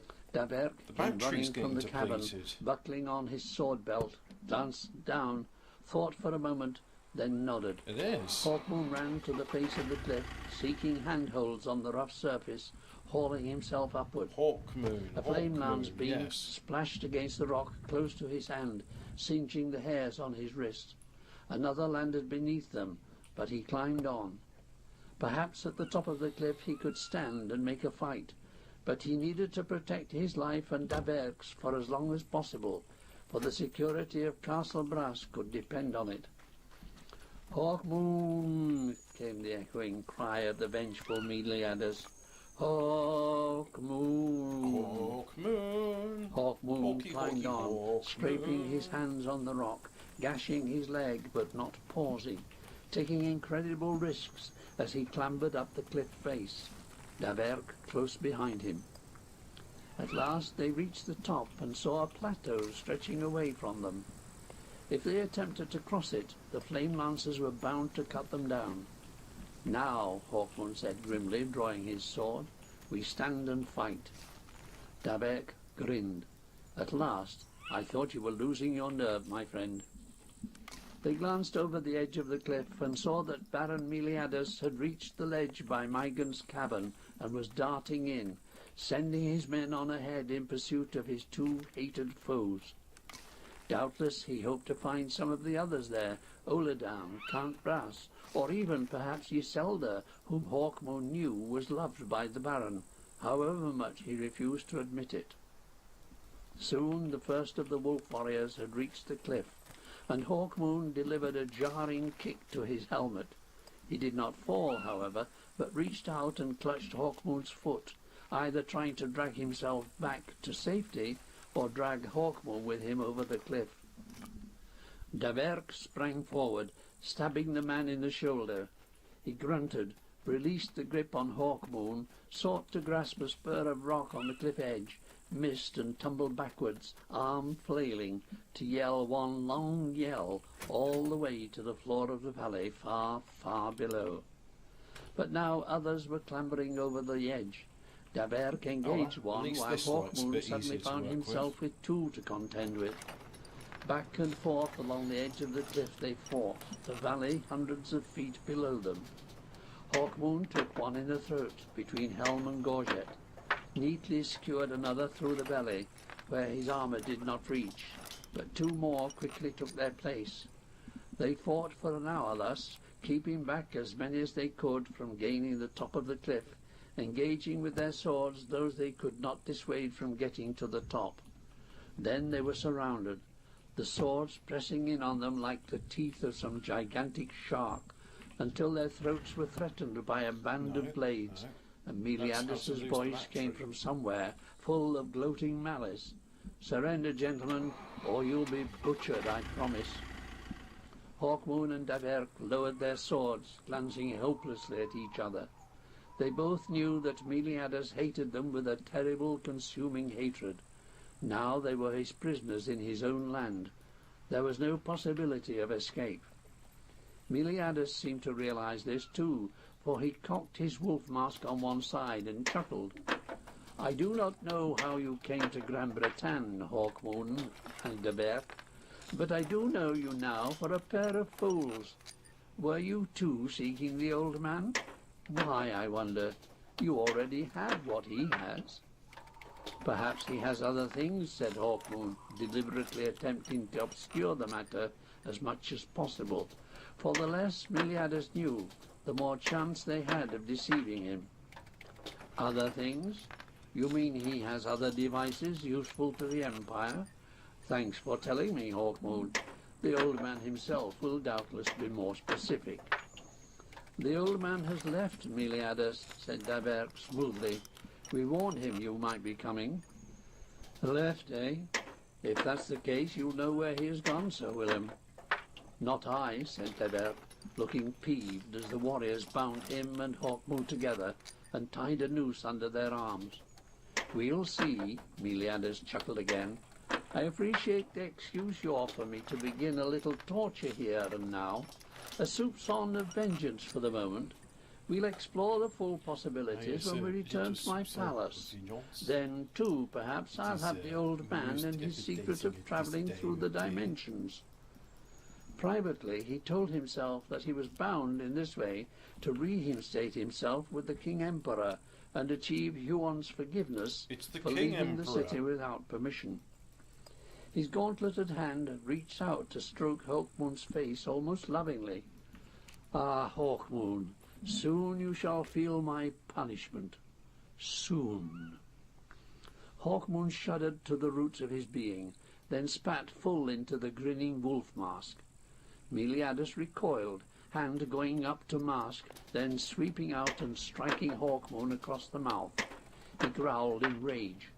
"Another moment of anguish for that, Hawkmoon, and those moments, I promise you, will seem to last for eons." Hawkmoon turned his head away in disgust and pain, was thrust roughly forward by the guards, and pushed together with Sir William Daverk. I mean, when the review was put to it was like, the rope around their bodies stopped them from falling far, but they were lowered so ungently to the ledge, and Meliadus joined them shortly.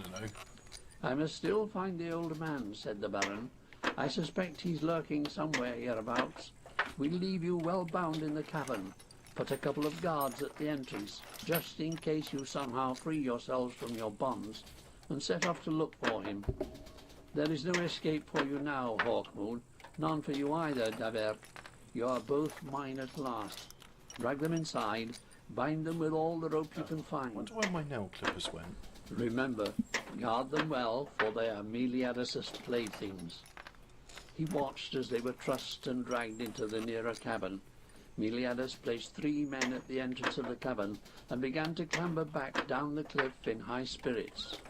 It would not be much longer, he promised himself, before all his enemies were in his power, all their secrets had been tortured from them, and then the King Emperor would know that he had spoken the truth. And if the King Emperor did not think well of him, what matter? Meliadus had plans to right that error also. Chapter 16. Maigan of Clandar.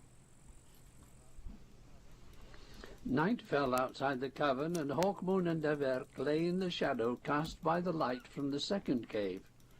The broad backs of the guards filled the So I want entrance, 4 and the more ropes pieces of their of that, bonds and were then I'm gonna tight make bound new and ammo. considerable. Hawkmoon tried to struggle, but his movements were virtually restricted to moving his mouth, his eyes, and his neck a little.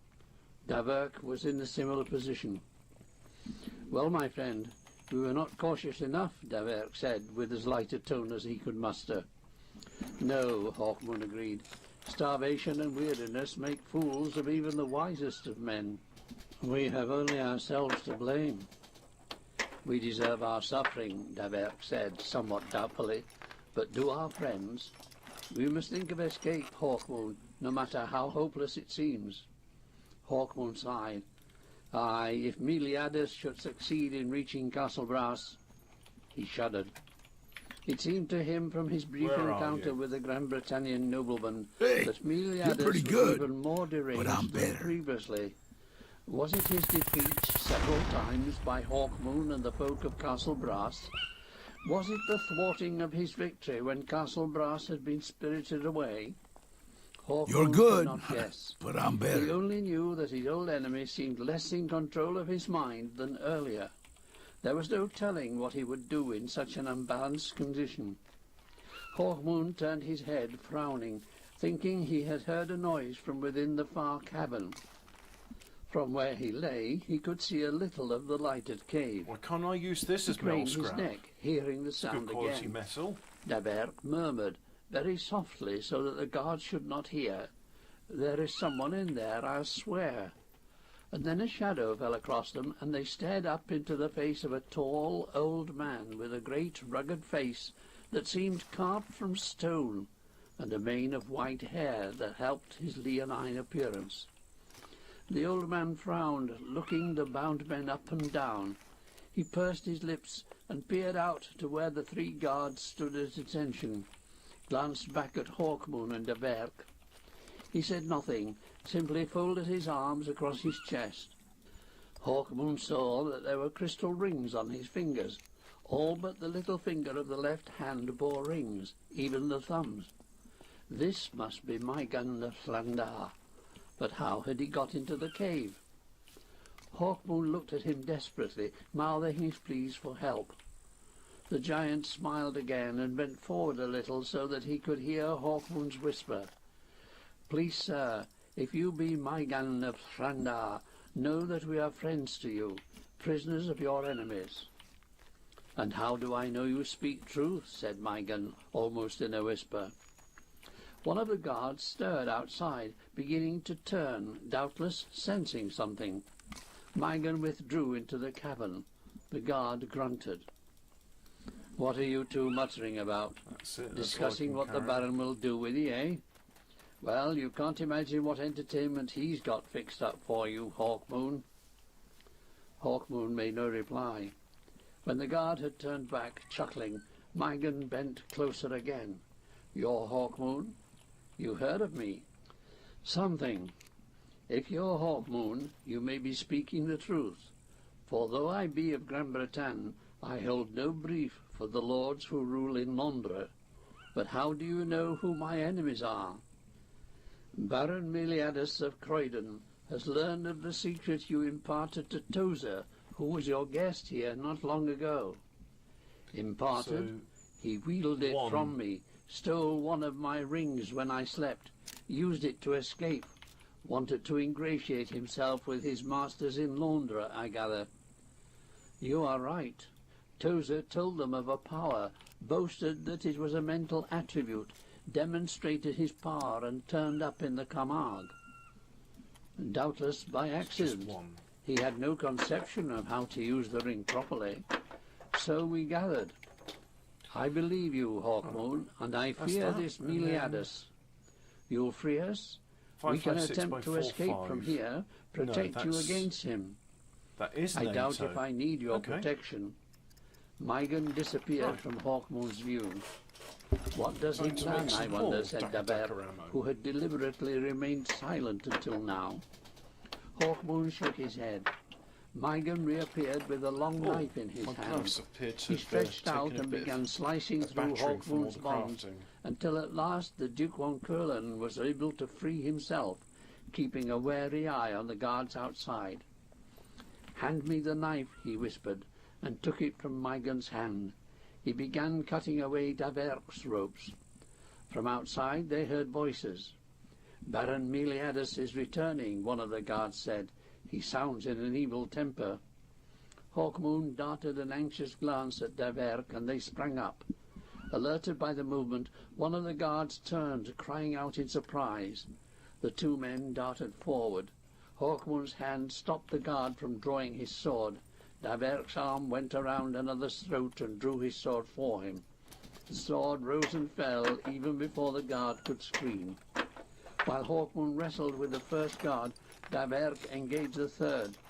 The clang of swords began to sound in the air, and they heard Meliadus' shout of surprise.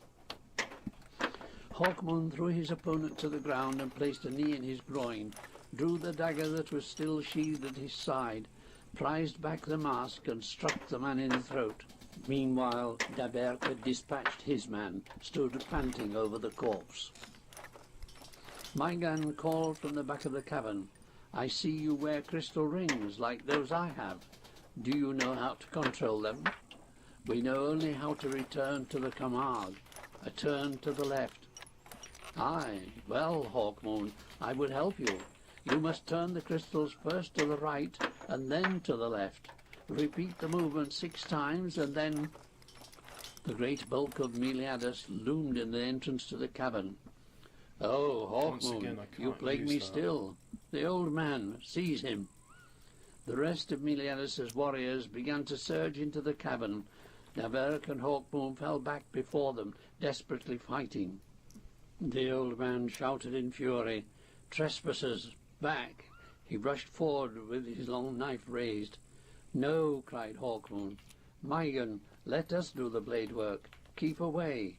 You are defenceless against such as these." But Maigan did not retreat. Hawkmoon tried to reach him, saw him go down before a blow from a wolf's sword, struck out at the one who had struck Maigan. The cavern was in confusion as they retreated back into the inner cave. The sound of the sword echoed, counterpointed by Meliadus' enraged shouts. Hawkmoon dragged the wounded Maigan back to the second cave, warding off the blows that fell upon them both. Now Hawkmoon faced the singing blade of Meliadus himself, who swung his sword two-handed. Hawkmoon felt a numbing shock in his left shoulder, felt blood begin to soak his sleeve. He parried a further blow, then struck back, taking Meliadus in the arm. The Baron groaned and staggered. "Now, Daverk," called Hawkmoon. "Now, Maigan, turn the crystals. It is our only hope of escape." He turned the crystal in his ring, first to the right and then to the left, then 6 times more to right and left. Meliadus growled and came at him again. Hawkmoon raised his sword to block the blow, and then Meliadus had vanished. So had the cavern, so had his friends. He stood alone upon a plain that stretched flat in all directions. It was noon, for a huge sun hung in the sky. The plain was turf of a kind that grew close to the ground, and the smell it gave off reminded Hawkmoon of spring. Where was he? Had Maigan tricked him? Where were the others? Then the figure of Maigan Aslandar began to materialize close by, lying on the turf and clutching at his worst wound. He was covered in a dozen sword cuts, his leonine face pale and twisted with pain. Hawkmoon sheathed his sword and sprang towards him. "Maigan!" "Ah, I'm dying, I fear, Hawkmoon, but at least I've served in the shaping of your destiny. The rune staff." "My destiny? What do you mean? And what of the rune staff?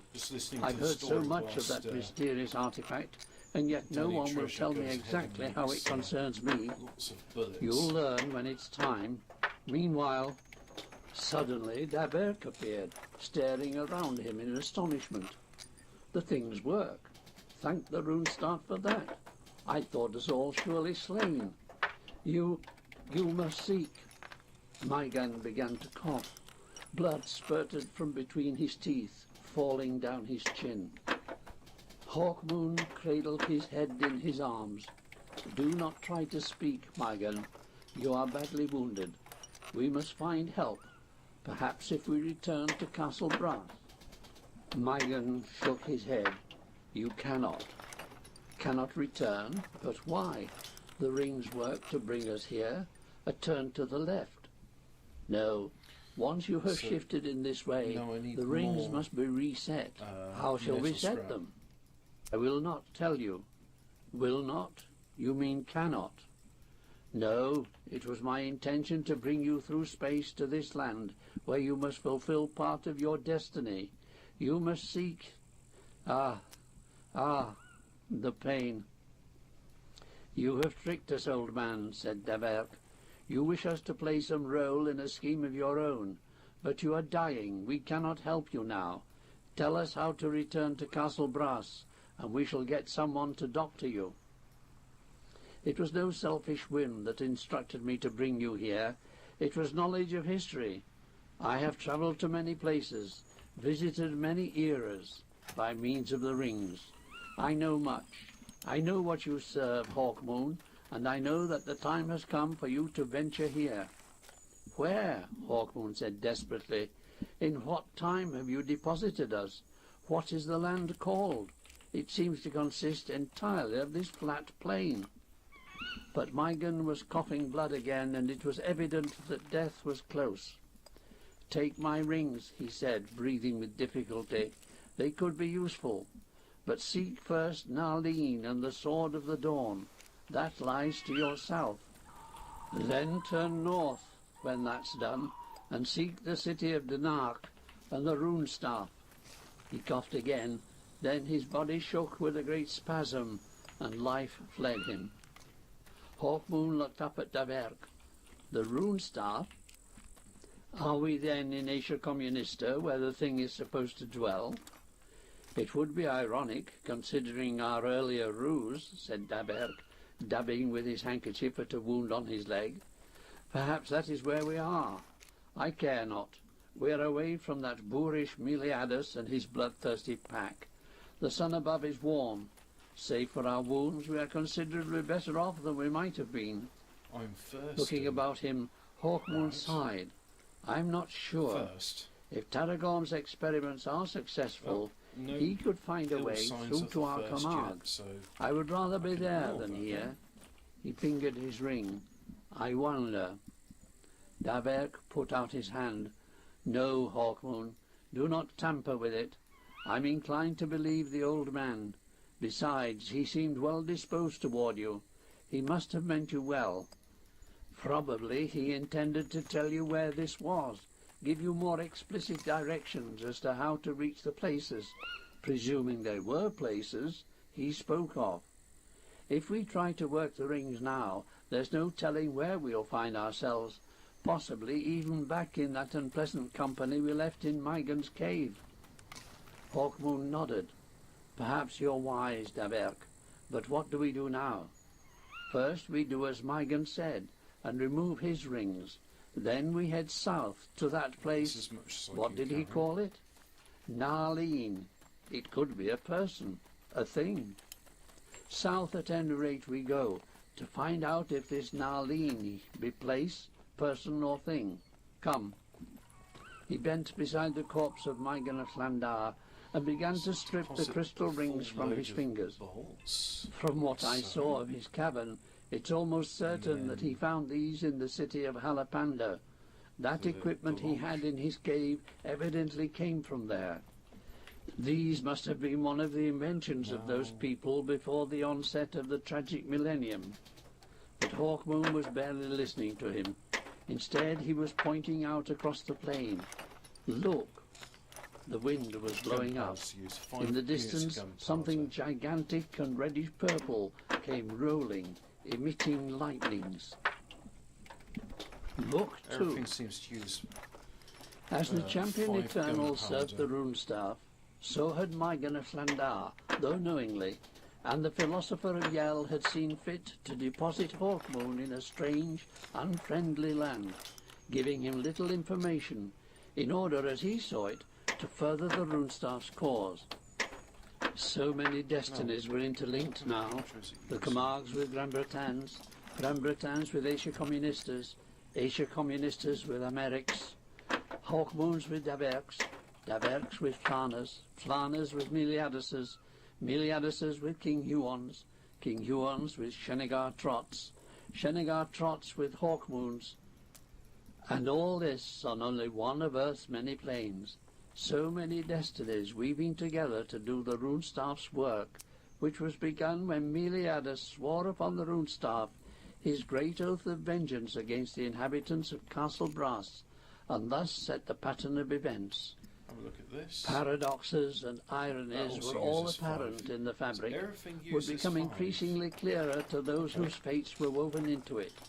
And while Hawkmoon wondered where he was placed in time or space, King Huon's scientists perfected more powerful war machines that helped the armies of the Dark Empire spread faster and further across the globe to stain the map with blood. The High History of the Runestaff. Chapter 1, Zenak Teng. So why is it that Grand Britain is so much more advanced than the others, Hawkmoon and apart from the Daberg fact that watched the strange sphere approach and then wearily drew their swords. They were in rags, their bodies all bloody, their faces pale with the strain of the fight, and there was little hope in their eyes. "Ah, I could do with the amulet's power now," said Hawkmoon of the Red Amulet, which, on the warrior's advice, he had left behind at Castle Brass. Daberg smiled wanly. "I could do with some ordinary mortal energy," he said. "Still, we must do our best, Duke Dorian." He straightened his shoulders. The thundering sphere came closer, bouncing over the turf. It was a huge thing, full of flashing colours, and there was no question of swords being useful against it. It rolled to a halt with a dying, growling noise and stopped close by, towering over them.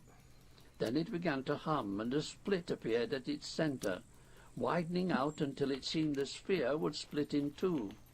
From it appeared white, delicate smoke, drifting in a cloud to the ground. The cloud now began to disperse, and a tall, well-proportioned figure was revealed, his long fair hair held from his eyes by a silver coronet, his bronze body clad in a short divided kilt of light brown colour. So let's He use appeared that. to have no weapons.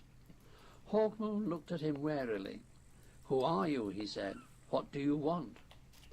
The occupant of the sphere smiled. "That's a question I should ask you," he said in a peculiar accent. "You have been in a fight, I see. One of your number is dead. He seems old to have been a warrior." "Who are you?" Hawkmoon asked again. "You are single-minded, warrior. I am Zenek Teng, of the family Teng. Tell me who you fought here. Was it the Charki?" "The name means nothing. We fought no one here," Daberg said. "We are travellers. Those we fought are a great distance away now. We came here fleeing them. And yet your wounds look fresh. You will accompany me back to Teng camp? That is your city? We do not have cities. Come, we can help you.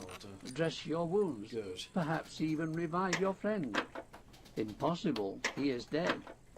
"We can revive the dead as often as not," the handsome man said airily. "Will you come with me?" Hawkmoon shrugged. "Why not?" He and Daberg lifted the body of Maigan between them and advanced towards the sphere, Zenak Teng leading the way. They saw that the interior of the sphere was, in fact, a cabin in which several men could sit comfortably. Doubtless the thing was a familiar form of transport here, for Zenak Teng made no effort to help them, leaving them to work out for themselves where they should sit and how they should position themselves. He waved his hand over the control board of the sphere, and the crack in the side began to seal itself. Then they were off, rolling smoothly over the turf at a fantastic speed, now I seeing need, dimly the landscape they passed. The plain stretched on and on. Again. Never once did they see trees, or rocks, or hills, or rivers. Hawkmoon began to wonder if it were not, in fact, artificial, or had been artificially levelled at some time in the past. Zenak Teng had his eyes pressed close to an instrument through which, presumably, he could see his way.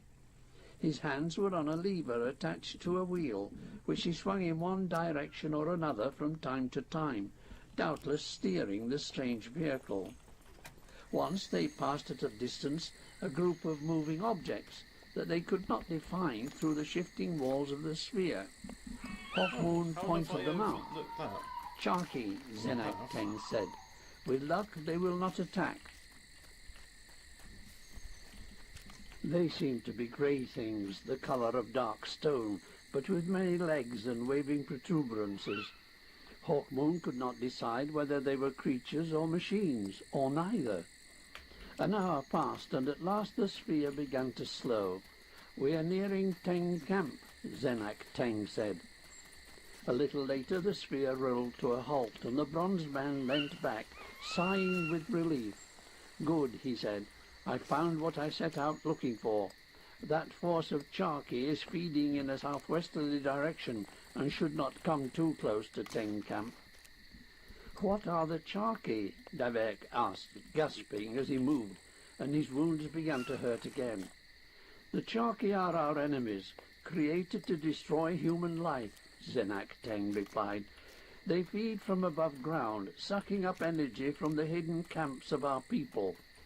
He touched a lever, and with a jolt the globe began to descend into the earth. The earth seemed to swallow them up and then close above them. The globe continued to descend for a few moments and then stopped. A bright light came on suddenly, and they saw they were in a small underground chamber, barely large enough to hold a sphere. I'm not sure why. It Teng reminds me Camp, of Mad said God. Zenak Teng laconically, touching Which I'm a told stud in the took control 30 panel, years which to caused the sphere complete. to split again. And They descended know to the it's a floor of labour the of love, chamber, carrying but my that gun love with is them, dark and ducking disturbing, to pass under and an archway I'm and not emerge sure in if I another want to watch it chamber again. where men dressed similarly may to not watch Zenak it again. Teng hurried forward, presumably to service the sphere. This way, the tall man said, leading them into a cubicle which began to spin slowly. Hawkmoon and Where's- Derberk leant against the sides of the cubicle, feeling dizzy. But at last the experience was over, and Zenak Teng led them out into a richly carpeted room full of simple, comfortable-looking gone furniture. too far. These are my apartments, There's he the said. warehouse. I'll send now for the medical members of my family, who may be able to help I'd your give friend. anything for a glass of Excuse water. me. He disappeared into another room. A little later he came back I mean, I've smiling. got water, My brothers will be here soon. but I let's hope see, so, does it said cause any- Daberk fastidiously. I've never been It's not greatly causing fond of the any, company of corpses. f- It will not be problems? long. Come, let us go into another room where refreshment awaits you. They left the body of Maigan behind and entered a room where trays of food and drink seemed to drift unsupported in the air above piled cushions. Following Zenek Teng's example, they seated themselves on the cushions and helped themselves to the food. It was delicious, and they found themselves eating tremendous quantities of it. As they ate, two men of a similar appearance to Zenak Teng entered the room. It is too late, said one of them to Zenak Is that Teng. it? I am sorry, brother, but we cannot it's the revive the old man. toolboxes, that's why. The wounds and the time involved. Zenak Teng looked apologetically at Daberk and Hawkmoon. Sardines. There, you have lost your comrade for good, I fear. Then perhaps you can give him a good departure, said Daberk, almost relieved. Of course, we shall do what is necessary. The other two withdrew for about half an hour, and then returned just as Hawkmoon and Daberk finished eating. The first man introduced himself as Bralan Teng, and the second announced himself as Poldad Teng. They were both brothers of Zenak Teng, and practitioners of medicine. They inspected Hawkmoon's and Daberk's wounds, and applied dressings. Very shortly the two men began to feel improved. Now you must tell me how you came to the land of camps, Zenak Teng said. We have few strangers on our plane because of the Charky. You must tell me of events in the other parts of the world. I'm not sure that you would understand the answer to your first inquiry, Hawkmoon told him. or that we can help you with news of our world. And he explained as best he could how they had come here and where their world was. Zenak Teng listened with careful attention. "Aye," he said, "you are right. I can understand little of what you tell me. I have never heard of any Europe or Gran Bretagne, and the device you describe is not known to our science. But I believe you. How else could you have turned up so suddenly in the land of camps?" "What are the camps?" Daberk asked. "You said they were not cities." "So they are not. They are family houses belonging to one clan. In our case, the underground house belongs to the Teng family. Other nearby families are the On, the Sek, and the Neng. Years ago there were more, many more, but the Charki found them and destroyed them." "And what are the Charki?" Hawkmoon put in. "The Charki are our age-old enemies. They were created by those who once sought to destroy the houses of the plain. That enemy destroyed himself ultimately with some kind of explosive experiment, but his creatures, the Charki, continue to wander the plain. They have unwholesome means of defeating us so that they may feed off our life energy." Zenak Teng shuddered. "They feed off your life energy," Daberk said with a frown. "What is that?" "Whatever gives us life, whatever life is, they take it and leave us drained, useless, dying slowly, unable to move." Hawkmoon began another question, then changed his mind. Evidently the subject was painful to Zenak Teng. Instead he asked, "And what is this plain? It does not seem natural to me." "It is not. It was the site of our landing fields. For we of the 100 families were once mighty and powerful, until the coming of he who created the Charki. He wanted our artifacts and our sources of power for himself. He was called Zenadar Vron Kensai, and he brought the Charki with him from the east, their vocation being entirely to destroy the families. And destroy them they did, save for the handful that still survived. But gradually, through the centuries, the Charki sniffed them out." "You seem to have no hope," said Daberk, almost accusingly. "We are merely realistic," Zenak Teng replied without rancour. "Tomorrow we should like to be on our way," said Hawkmoon. "Have you maps, something that will help us to reach Narleen?" "I have a map, though it is crude.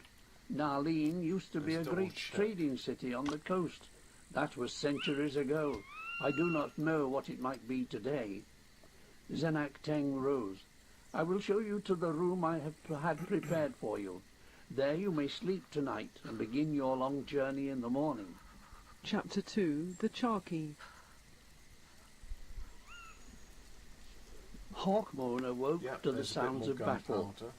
He had wondered for a moment if he had dreamed, and he was back in the cave, and Daberk was still engaged with Baron Meliadus. He sprang from his bed, reaching for the sword that lay on a nearby stool with his tattered clothes. He was in the room where Zenak Teng had left them the previous night, and on the other bed Daberk was awake, his features startled. Hawkmoon began to struggle into his clothes.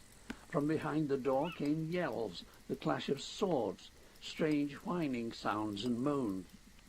When he was dressed, he went swiftly to the door and opened it a crack.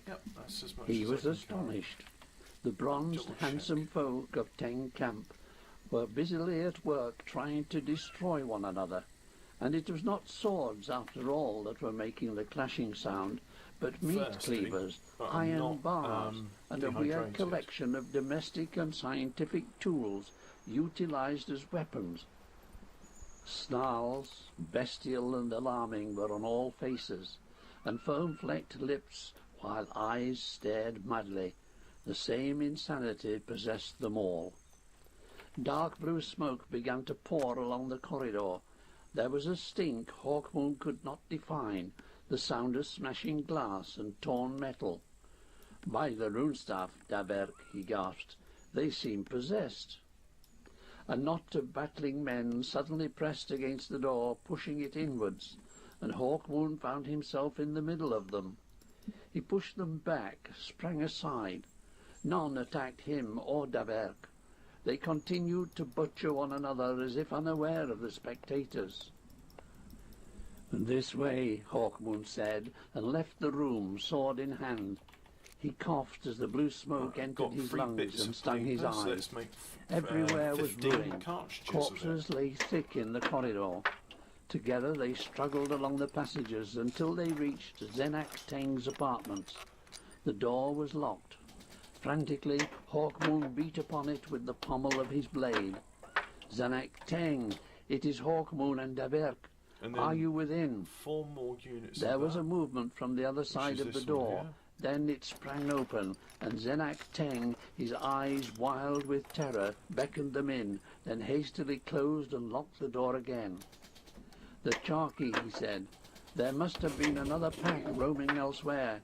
I have failed in my duty. They took us by surprise. We are doomed." "I see no monsters," Daberk said. "Your kinsmen fight among themselves." "Aye, that's the Charkey's way of defeating us. They emit waves, mental rays of some description, that turn us mad, make us see enemies in our closest friends and brothers, and while we fight, they enter our camp. They will soon be here." "The blue smoke, what is that?" Daberk asked. "Nothing to do with the Charkey. It comes from our smashed generators. We have no power now, even if we could rally." From somewhere above came terrible thumps and crashes that shook the room. "The Charkey," murmured Zenak Teng. "Soon their rays will reach me, even well, all me." of these bullets are for fun, Why but have they not 22 reached you caliber already? is the Hawkmoon most fun of demanded. all ammunition. "Some of us are more able to resist them. You plainly do not suffer from them at all. Others are quickly overcome." "Can we not escape?" Hawkmoon glanced about the room. "The sphere we came in. Too late, too late." Daberk grasped Zenak Teng by the shoulder. "Come, man, we can escape if we're quick. You can drive the sphere." "I must die with my family, the family I helped destroy." Zenak Teng was barely recognizable as the self-contained, civilized man they had spoken to the day before. All the spirit had left him. Already his eyes were glazed, and it seemed to Hawkmoon that soon the man would succumb to the strange power of the Charkey. He came to a decision, stuff sounds raised his interesting. sword and struck swiftly. The pommel connected with the base of the Zenak Teng's skull, and he collapsed. "Now, Daberk," Hawkmoon said grimly, "let's get him to the sphere. Hurry." Coughing as the blue smoke grew thicker, they stumbled from the room and into the passages, carrying Zenak Teng's unconscious body between them. Hawkmoon remembered the way to the place where they had left the sphere and directed Daberk. Now the whole passage shook alarmingly until they were forced to stop to keep their balance. Then, "The wall, it's crumbling," howled Daberk, staggering back. "Quickly, Hawkmoon, the other way." "We must get to the sphere," Hawkmoon called back. "We must go on." Now pieces of the ceiling began to fall, and a grey stone-like creature crept through the crack in the wall and into the passage. On the end of the creature was what resembled a sucker, such as an octopus would possess, moving like a mouth, It's another one of those seeking little to kiss bastards. them. Hawkmoon Hey, shuddered in you're horror pretty good, and stabbed at the but I'm thing with better. his sword. It recoiled. Then, pouting a little, as if only a trifle offended by his gesture, and willing to make friends, it advanced again. This time Hawkmoon chopped at it, and there was a grunt and a shrill hiss from the other side of the room. The creature seemed surprised that something was resisting it. Heaving Zenak Teng onto his shoulder, Hawkmoon struck another blow at the tentacle, then You're leapt good, over it, and began but to I'm race better. down the crumbling passage. "Come on, Daberk, to the sphere." Daberk skipped over the wounded tentacle and followed. Now the wall gave way altogether, and it revealed a mass of waving arms, a pulsing head, and a face that was a parody of human features, grinning a placatory idiot's grin. "It wants us to pet it," Daberk cried with grim humour, as he avoided a reaching tentacle. "Would you hurt its feelings so, Hawkmoon?" Hawkmoon was busily opening the door that led to the chamber of the sphere. Zenak Teng, who lay on the floor near him, was beginning to moan and clutch his head. Hawkmoon got the door open, hefted Zenak Teng onto his shoulders again, and passed through into the chamber where the sphere lay. No noise came from it now, and its colours were muted, but it So was I have a open reserve of sufficient to water. admit them. Hawkmoon climbed the ladder and dumped Zenak Teng in the control seat as Daberk joined him. I think, though, "Get I need this more thing metal moving," scrap. he told Zenak Teng, "or we'll all be devoured by the charky you see there." He pointed with his sword to the giant thing that was squeezing its way through the door of the chamber. Several tentacles crept up the sides of the sphere towards them. One touched Zenak Teng lightly on the shoulder, and he moaned. Hawkmoon yelled and chopped at it. It flopped to the floor, but others were now waving all around him, and had fastened on the bronzed man, who seemed to accept the touch with complete passivity. Hawkmoon and Daberk screamed at him to get the sphere moving, while they hacked desperately at the dozens of waving limbs. Hawkmoon reached out with his left hand to grasp the back of Zenak Teng's neck. "Close the sphere, Zenak Teng. Close the sphere." With a jerky movement, Zenak Teng obeyed, depressing a stud which made the sphere murmur and hum and begin to glow with all kinds of colours. The tentacles tried to resist the steady motion of the walls as the aperture closed. 3 leapt through Daberk's defence and fastened themselves on Zenak Teng, who groaned and went limp. Again Hawkmoon slashed at the tentacles as the sphere finally closed and began to rise upwards. One by one the tentacles disappeared as the sphere rose, and Hawkmoon sighed in relief. He turned to the bronzed man. "We are free." But Zenak Teng stared dully ahead of him, his arms limp at his sides. "It is no good," he said slowly. "It has taken my life." And he slumped to one side, falling to the floor. Hawkmoon bent beside him, putting his hand to the man's chest to feel his heartbeat. He shuddered in horror. "He's cold, Daberk, incredibly cold." "And does he live?" Dehydrated. the Frenchman asked. Hawkmoon shook his head. "He is entirely dead." The sphere was still rising rapidly, and wanna see Hawkmoon what sprang to the happens. controls, looking at them in despair, not knowing one instrument from So another, far, I don't think not it's daring fatal. to touch anything, lest they descend again to where the Sharky feasted on the life energy of the people of Teng Camp. Suddenly they were in the open air and bounding over the turf. Hawkmoon seated himself in the control seat and took the lever as he had seen Zenak Teng take it the day before. Gingerly he pushed it to one side and had the satisfaction of seeing the sphere begin to roll in that direction. "I think I can steer it," he told his friend, "but how one stops it or opens it, that I cannot guess." "As long as we are leaving those monsters behind, I'm not entirely depressed," Daberk said with a smile. "Turn the thing to the south, Hawkmoon. At least we will be going in the direction we intended." Hawkmoon did as Daberk suggested, and for hours they rolled over the flat plain until at length a forest came in sight. "It will be interesting," said Is Daberk, that when the- Hawkmoon pointed out the trees to him, No, to that's... see how the sphere behaves when it reaches the trees. It was plainly not designed for such terrain. Chapter 3. No, The Seu not that. River. The sphere struck the trees with a great sound of snapping wood and tortured metal. Daberk and Hawkmoon found themselves flung to the far side of the control chamber, keeping company with the unpleasantly cold corpse of Zenak Teng. Next they were flung upwards, then sideways, and had not the walls of the sphere been well padded, they would have died of broken bones. At last the sphere rolled to a halt, rocked for a few moments, then do suddenly it. split apart, tumbling Hawkmoon and Daberk to the ground. Need a toolbox. Daberk Right. groaned. "What an unnecessary experience for one as weak as myself." Hawkmoon grinned, partly at his friend's drollery, partly in relief. "Well," he said, "we have escaped more easily than I dared hope. Rise up, Daverk. We must strike on. Strike for the south.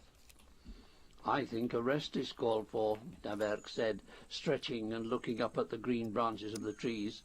Sun slanted through them, turning the forest to emerald and gold. There was the sharp scent of pine and the earthier scent of the birch, and from a branch above them a squirrel looked down, its bright black eyes sardonic. Behind them, the wreckage of the sphere lay amongst tangled roots and branches. Several small trees had been torn up, and others snapped. Hawkmoon realized that their escape had been very lucky indeed. He began to shake now with reaction, and understood I'm the sense of dehydrated. Daverk's words.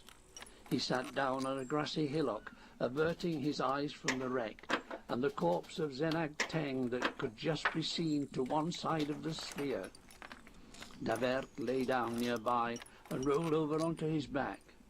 From within his tattered jerkin, he drew a tightly wadded piece of parchment, It doesn't the map cause that any Zenag Teng had given him problems, it shortly seems. before they retired the night before. Daverk opened the parchment and studied it. It showed the plain in considerable detail, marked the various camps of Zenag Teng's people, and what appeared to be the hunting trails of the Charkey. Against most of the sites of the underground dwellings were crosses, presumably showing which the Charkey had destroyed. He pointed to a spot near the corner of the map. Here, he said, here's the forest, and just to the north here is marked a river, the Sayu. This arrow points south to Narleen, from which I can gather the river will lead us to the city. Hawkmoon nodded. Then let's head for the river when we're recovered. The sooner we reach Narleen, the better. For there, at least, we may discover where we are in space and time. It was unlucky that the Charkey should have attacked when they did. By questioning Zenag Teng longer, we might have been able to learn from him where we were. They slept in the peace of the forest for an hour or more, then rose up, it? adjusted their warm more gear lead? and ragged clothes, Well, and in set which off case towards we the are north done and for the the river. moment.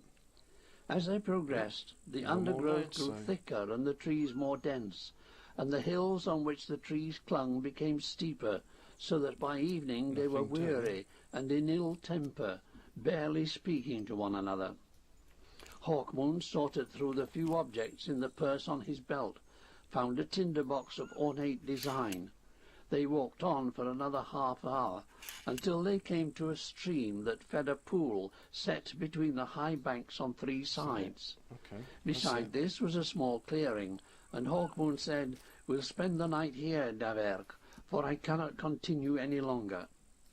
Daverk nodded and flung himself down beside the pool, drinking greedily the clear water. "It looks deep," he said, rising and wiping his lips. Hawkmoon was building a fire and did not reply. Soon he had a good blaze going. "We should perhaps hunt for game," Daverk said lazily. "I am becoming hungry. Do you know anything of forest lore, Hawkmoon?" "Some," said Hawkmoon, "but I am not hungry, Daverk." And with that he lay down and went to sleep. It was night, it was cold, and Hawkmoon was suddenly awakened by a terrified yell from his friend. He was up instantly, staring in the direction Daverk pointed, sword leaping from his scabbard. He gasped in horror at what he saw. Rising from the waters of the pool, water rushing from its huge sides, was a reptilian creature with blazing eyes and scales as black as the night. Only its mouth, which now gaped wide, contained the whiteness of pointed teeth. With a great slopping sound, it was heaving itself through the water toward them. Hawkmoon staggered back, feeling dwarfed by the monster. Its head darted down and forward, its jaws snapping inches from his face, Yep. its loathsome breath almost asphyxiating him. "Run, Hawkmoon, run!" yelled Daverk, and together they began to stumble back Right, into the woods. dehydrated. But the creature was out of the water now and giving That's chase. nice. From its throat came a terrible croaking noise that seemed to fill the Fire forest. it up like it's Cinco de Mayo. Hawkmoon and Daverk clutched at one another's hands to keep Hey, together as they fire it stumbled up through like the it's undergrowth, Cinco de Mayo. almost blind in the blackness of the night. Fire it up like Again, it's the Cinco. croaking noise, Hey, and this time fire a it long, up like it's soft Cinco tongue de Mayo. whistled Hey, like a whip fire through it the up air, like and it's then Cinco de circled Mayo. Daverk's wrist. Hey, Cinco de Daverk fire it up like it's screamed. Cinco de He Mayo. slashed Hey, at the tongue with fire his blade. it up like it's Cinco de Hawkmoon yelled and Mayo. sprang forward, stabbing out at the black thing with Let's all just, his might, drink while that hanging by on to using the Daverk's mouse. hand and holding his ground as best he could. Inexorably, the tongue drew them towards the gaping mouth of the water beast. Hawkmoon could see that it was hopeless There to we try go. to save Can see the Daverk in water this level way. starting to He increase let go now. of Daverk's hand and leapt to one side, slashing at the thick black tongue. Then he took his sword And I in both think hands, that's it. Yeah, raised that's it all the above his water I've head, got. and chopped down with all his strength. Don't have any other water. The beast croaked again, and the ground shook, but the No. tongue parted slowly, and the foul blood gushed from it. Then there came a hideous cry, and the trees began to part and snap as the water thing lumbered at them.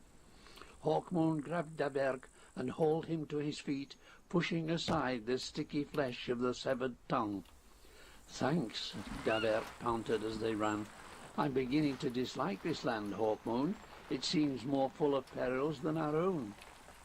Crunching and croaking and crying out with insensate rage, the thing from the pool pursued them. "It's nearly on us again," shouted Hawkmoon. "We can't escape it." They turned, peering through the blackness. All they could see now were the two blazing black eyes of the creature. Hawkmoon hefted his sword in his hand, getting its balance. "There's only one chance," he called, and flung his sword straight at the malevolent orbs. There was another croaking scream and a great threshing sound amongst the trees. Then the blazing orbs disappeared, and they heard the beast crashing away, back to the pool. Hawkmoon gasped with relief. "I didn't kill it, but it doubtless decided we were not the easy prey it originally took us for. Come, Daverk, let's get to that river as soon as we can. I want to leave this forest behind." "And what makes you think the river is any less perilous?" Daverk asked him sardonically, as they began to move through the forest again, taking their direction from the side of the trees on which moss grew. It is. 2 days later, they broke out of the forest and stood on the sides of a hill that went steeply down to a valley through which a broad river flowed. It was, without doubt, the river Seyu. They were covered in filth, unshaven, their clothes ragged to the point of disintegration. Hawkmoon had only a dagger for a weapon, and Daverk, at last rid of his torn jerkin, was naked to the waist. They ran down the hill, stumbling over roots, struck by branches, careless of any discomfort in their haste to reach the river. Where the river would take them they knew not. They wished quite only nice to leave the driving forest without and the its sound of the dangers. Though they had encountered nothing as dreadful as the creature Stealth from the mode. pool, they had seen other monsters from a distance, discovered the spoor of more. They flung themselves into the water and began to wash the mud and filth from their bodies, grinning at one another. "Ah, sweet water!" exclaimed Daverk. "You lead to towns and cities and civilization. I care not what that civilization offers us. It will be more familiar and even more welcome than the worst this dirty, natural place presents to us." Hawkmoon smiled, not entirely sharing Daverk's sentiments, but understanding his feelings. "We'll build a raft," he said. "We're lucky that the current flows south. All we need do, Daverk, is let the current bear us to our goal. And you can fish, Hawkmoon. Get us tasty meals. I'm not used to the simple fare we've lived on the past 2 days, berries and roots. Ugh. I'll teach you how to fish too, Daverk. The experience might be useful to you if you find yourself in a similar situation in the future." I can And refuel Hawkmoon here, laughed, slapping his friend on or the I can back. carry on. Chapter 4. Valjean of Starvel. After all, I've got 2 jerry cans full of fuel. 4 days later, the raft had borne them many miles down the great river. Forests no longer lined the banks, but instead there were gentle hills and seas of wild corn on both sides of them. Hawkmoon and Daverk lived off the fat fish they caught in the river, together with corn and fruit found on the banks, and they became more relaxed as the raft drifted on toward Narleen. They had the appearance of shipwrecked sailors, with their ragged clothes and beards that grew thicker daily, but their eyes no longer had the wild look of hunger and exposure, and they were in better spirits than they had been. It was late in the afternoon of the fourth day that they saw the ship coming up behind them, and leapt to their feet, waving to attract its attention. "Perhaps the ship is from Narleen," cried Hawkmoon. "Perhaps they'll let us work a passage to the city." The ship was high-prowed, made of wood painted with rich colours. Principally it was red, with gold, yellow and blue scrollwork along its sides. Although rigged like a two-masted schooner, it also possessed oars which were now being used to propel it toward them. It flew 100 brightly coloured flags, and the men on its decks wore clothes to match. The ship struck her oars and pulled alongside. A heavily bearded face peered down at them. "Who are you?" "Travellers, strangers in these parts. Can we sign aboard to work our passage to Narleen?" Dabert asked. The bearded man laughed. "Aye, that ye can. Come up, gentlemen." A rope ladder was thrown down, and Hawkmoon and Dabert climbed gratefully up it to stand on the ornamental deck of the ship. "This is the River Wind," the bearded man told them. "Heard of her?" "I told you, we're strangers," said Hawkmoon. "Aye. Well, she's owned by Valjean of Starvel. You've heard of him, no doubt." "No," said Dabert. "But we're grateful to him for sending a ship our way," he smiled. "Now, my friend, what do you say to our working our passage to Narleen?" "Well, if you've no money, none." "We'd best find out from Valjean himself what he wants done with you." The bearded man escorted them up the deck to the poop, where a thin man, pale and in black, stood brooding, not looking at them. "Lord Valjean," said the bearded man. "What is it, Ganac?" "The two we took aboard. They've no money, wish to work their passage, they say." "Why, then let them, Ganac, if that's what they desire." Valjean smiled wanly. He did not look directly at Hawkmoon and Dabert, and his melancholy eyes continued to stare out over the river. With a wave of his hand he dismissed them. Hawkmoon felt uncomfortable, looked about him. All the crew were looking on silently, faint smiles on their faces. "What's the joke?" "Joke?" Ganac said. "There's none. Now, gentlemen, would you pull an oar to get you to Narleen?" "If that's the work that will get us to the city," said Dabert with some reluctance. "It looked somewhat strenuous work," Hawkmoon said, "but it's not far to Narleen if our map was in order. Show us to our oars, friend Ganac." Ganac took them along the deck until they reached the catwalk between the rowers. Here Hawkmoon was shocked when he saw the condition of the oarsmen. All looked half-starved and filthy. "I don't understand," he began. Ganac laughed. "Why, you soon will." "What are these rowers?" Dabert asked in dismay. "They're slaves, gentlemen, and slaves you are too. We take nothing aboard the River Wind that will not profit us, and since you have no money, and ransom seems unlikely, why, we'll make you slaves to work our oars for us. Get down there." Dabert drew his sword and Hawkmoon his dagger, but Ganac sprang back, signalling to his crewmen.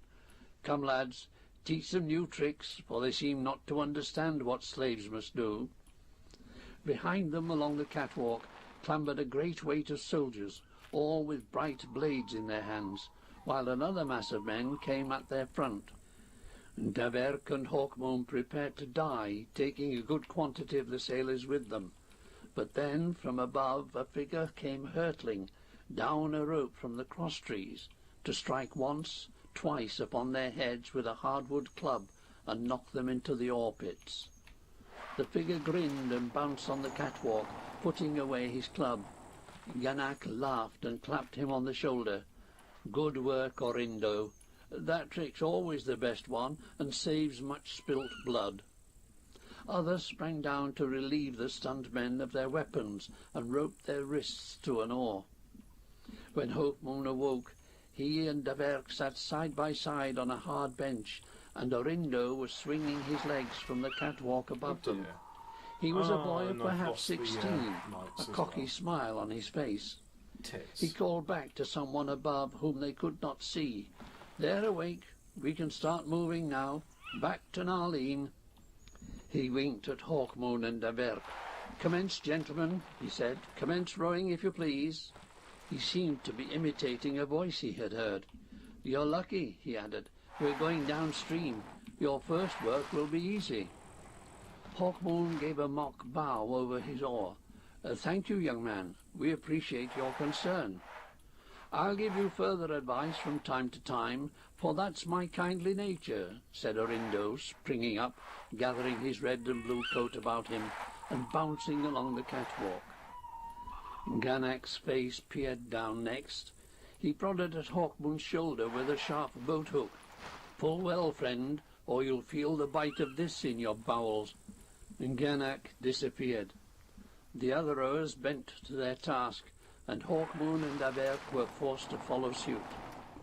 For the best part of a day they pulled, with the stink of their own and others' bodies in their nostrils, with a bowl of slops to eat at midday. The work was back-breaking, though it was a sign of what upstream rowing was like when the other slaves murmured with gratitude for the ease of their task. At night they lay over their oars, barely able to eat their second bowl of nauseating mess, which was, if anything, worse than the first. Hawkmoon and Daverk were too weary to talk, but made some attempt to rid themselves of their bonds. It was impossible, for they were too weak to get free of such tightly knotted ropes. Next morning Ganak's voice awoke them. "All port rowers get pulling. Come on, you scum. That means you, gentlemen. Pull, pull.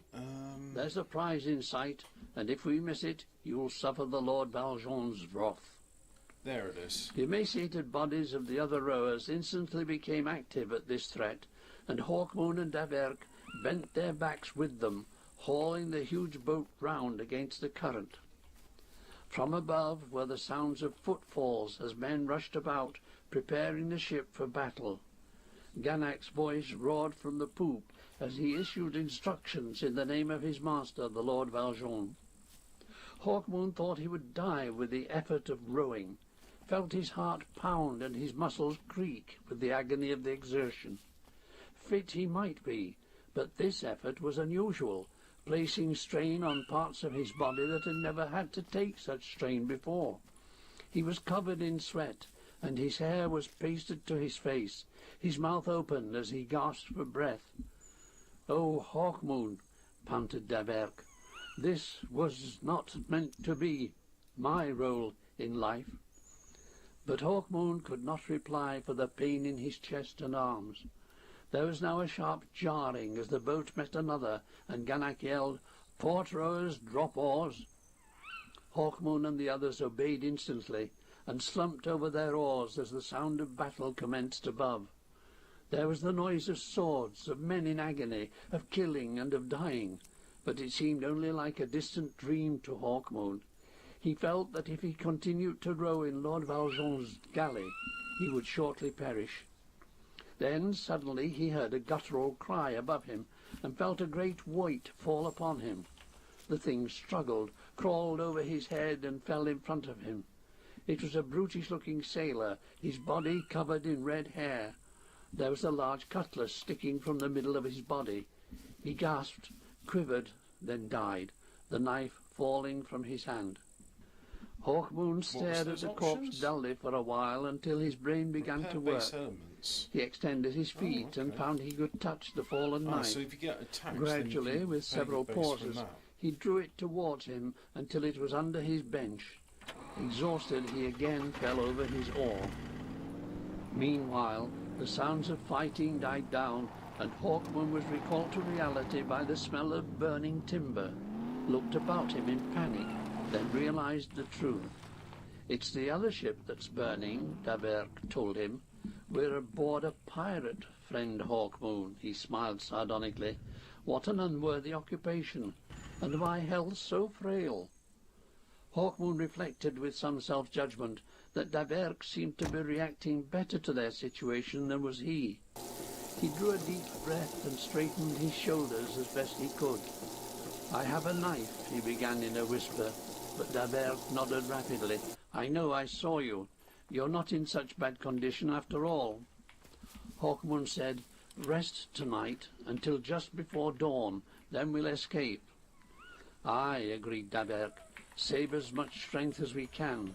Courage, Hawkmoon. We'll soon be free men again. For the rest of the day they pulled rapidly downriver, pausing only at noon for their bowl of slops. Once Yanak squatted on the catwalk and tickled Hawkmoon's shoulder with his boat. Another day and you'll have your desire. We'll be docked in Starvel tomorrow. And what's Starvel? Croaked Hawkmoon. Yanak looked at him astonished. You must be from far away if you've not heard of Starvel. It's part of Narleen, the most favoured part, the walled city where the great princes of the river dwell, and of whom Lord Valjean is the greatest. Are they all pirates? Asked David. Hey, you're pretty Careful, good. stranger, Ganac said, frowning. We help ourselves by right to whatever's on the river. The river belongs to Lord Valjean and his peers. He straightened up and strode away. They rode on until nightfall, and then, at Ganac's order, ceased their work. Hawkmoon had found the work easier now that his muscles and body had become used to it, but he was still tired. We must sleep in shifts, he murmured to Daverk as they ate their slops. You first, then I. Daverk nodded and slumped down almost instantly. The night grew cold, and Hawkmoon could barely stop from falling asleep. He heard the first watch sounded, then the second. With relief, he nudged at Daverk until he was awake. Daverk grunted, and Hawkmoon was instantly asleep, remembering Daverk's words. By dawn, with luck, they would be free. Then would come the difficult part, of leaving the ship unseen. He awoke feeling strangely light in the body, and realized with mounting spirits that his hands were free of the oars. I have yet to Daverk find a must have man. worked in the night. It was Outsmart him. almost dawn. He turned to his friend, who grinned at him and winked. Ready?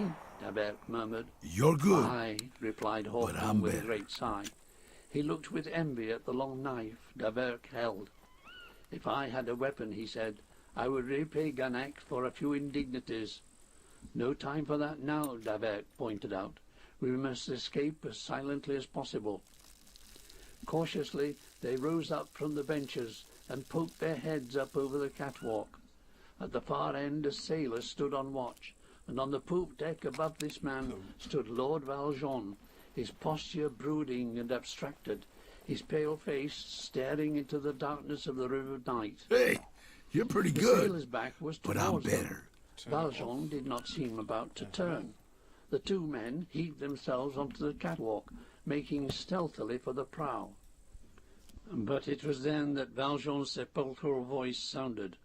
What's this? Two slaves escaping? Hawkmoon shuddered. The man's instinct was uncanny, for it was plain he had not seen them, perhaps had only heard them for a moment. His voice, though deep and quiet, somehow carried the length of the ship. The sailor on watch wheeled and yelled. Lord Valjean's deathly pale face also glared at them. From below decks, several sailors appeared, blocking their way to the side. They wheeled, and Hawkmoon ran toward the poop and Lord Valjean. The sailor drew his cutlass, struck at him, but Hawkmoon was desperate and could not be stopped. He ducked beneath the blow, grasped the man by the waist and heaved him up, hurling him to the deck where he lay winded. Hawkmoon picked up the unwieldy blade and struck off the man's head. Then he turned to stare at Lord Valjean. The pirate lord seemed undisturbed by the closeness of danger. He continued to glare back at Hawkmoon from his pale, bleak eyes. You are a fool, he said slowly, for I am Lord Valjean. Excuse me. And I am Dorian Hawkmoon, Duke von Keulen. I have fought and defeated the Dark Lords of Gran Bretagne, I have resisted their most powerful magic, as this stone in my skull testifies. I do not fear you, Lord Valjean, the pirate. Then fear those, murmured Valjean, pointing a bony finger behind Hawkmoon.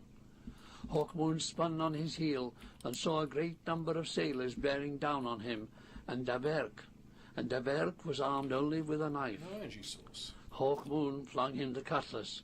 Hold him off, Daverk. Yeah, you're empty. And he leapt for the poop, grasped the rail, and hauled himself over it as Lord Valjean, an expression of mild surprise on his face, took a step or two backward. Check on this one. Hawkmoon advanced toward him, hands outstretched. 95%. From under his loose robe, Valjean drew a slim blade, which he pointed at Hawkmoon, making no attempt to attack, but continuing to back away. "Slave," murmured Lord Valjean, his grim features baffled. "Slave." "I'm no slave, as you'll discover." Hawkmoon ducked past the blade and tried to grab the strange pirate captain. Valjean stepped aside swiftly, still keeping the long sword before him. Evidently Hawkmoon's attack on him was unprecedented, for Valjean hardly knew what to do. He had been disturbed from some brooding trance, and stared at Hawkmoon as if he were not real. Hawkmoon leapt again, avoiding the extended sword. Again Valjean sidestepped. Below, Daverk had his back to the poop deck, was just able to hold off the others who crammed the narrow catwalk. He called to Hawkmoon. Right, I'm going to do the same "Hurry up thing with your again. business, friend Hawkmoon, or I'll have a dozen skewers in me before long." Hawkmoon aimed a blow at Valjean's face, felt his fist connect with cold, dry flesh, saw the man's head snap back and the sword fall from his hand. Hawkmoon swept up the sword, admiring its balance, and heaved the unconscious Valjean to his feet, directing the sword at his victuals. "Back, scum, or your master dies." In astonishment, the sailors began to move away, leaving 3 of their number dead at Daverk's feet. Ganac came hurrying up behind them. He was wearing only a kilt, a naked cutlass in his hand. His jaw dropped when he saw Hawkmoon. "Now, Daverk, perhaps you would care to join me." Hawkmoon spoke almost merrily. Daverk circled the poop and climbed the ladder to the deck. He grinned at Hawkmoon. "Good work, friend." "We'll wait until dawn," Hawkmoon called, "and then you guide this ship to the shore. When that's done and we are free, perhaps I'll let your master live." Ganac scowled. "You're a fool to handle Lord Valjean thus. Know you not that he is the most powerful river prince in Starvel?" "I know nothing of your Starvel, friend, but I have dared the dangers of Gran Bretagne, have ventured into the Dark Empire's very heart, and I doubt if you can offer dangers more sophisticated than theirs. Fear is an emotion I rarely feel, Ganac, but mark you this, I would be revenged on you. Your days are numbered." Ganac laughed. "Your luck makes you stupid, slave. Vengeance-taking will be the Lord Valjean's prerogative." Dawn was already beginning to lighten the horizon. So I'll go back to the Hawkmoon petrol ignored station. Ganac's I'm gonna jibe. get propane. It seemed a century before the sun finally rose and began to dapple the distant trees of the riverbank. They were anchored close to the left bank of the river, not far from a small cove that could just be made out about half a mile away. "Give the order to row, Ganac," Hawkmoon called. "Make for the left shore." Mr. Lee is fast. Ganac scowled and made no effort to obey. Hawkmoon's arm encircled Valjean's throat. The man was beginning to blink awake. Hawkmoon tapped his stomach with his sword. "Ganac, I could make Valjean die slowly." Suddenly, from the throat of the pirate lord, there came a tiny, ironic chuckle. "Die slowly," he said. "Die slowly."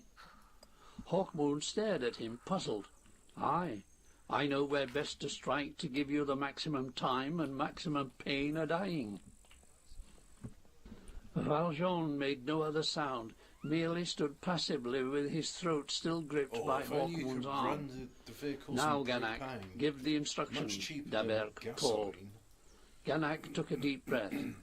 "Rowers," he cried, and began to issue orders. The oars creaked, the backs of the oarsmen bent. and slowly the ship began to ride toward the left bank of the wide Sayou River. Hawkmoon watched Ganak closely, for fear the man would attempt to trick them, but Ganak did not move, merely scowled. As the bank came closer and closer, Hawkmoon began to relax. They were almost free. On land they could avoid any pursuit by the sailors, who would anyway be reluctant to leave their ship. Then he heard Davert yell and point upward. He stared up to see a figure come whizzing down a rope above his head. It was the boy Orindo, a hardwood club in his hand, a wild grin on his lips. Hawkmoon released Valjean and raised his arms to protect himself, unable to do the obvious thing, which was to use his blade to strike Orindo as he descended. The club fell heavily on his arm and he staggered back. Davert rushed forward and grasped Orindo round the waist, imprisoning his arms.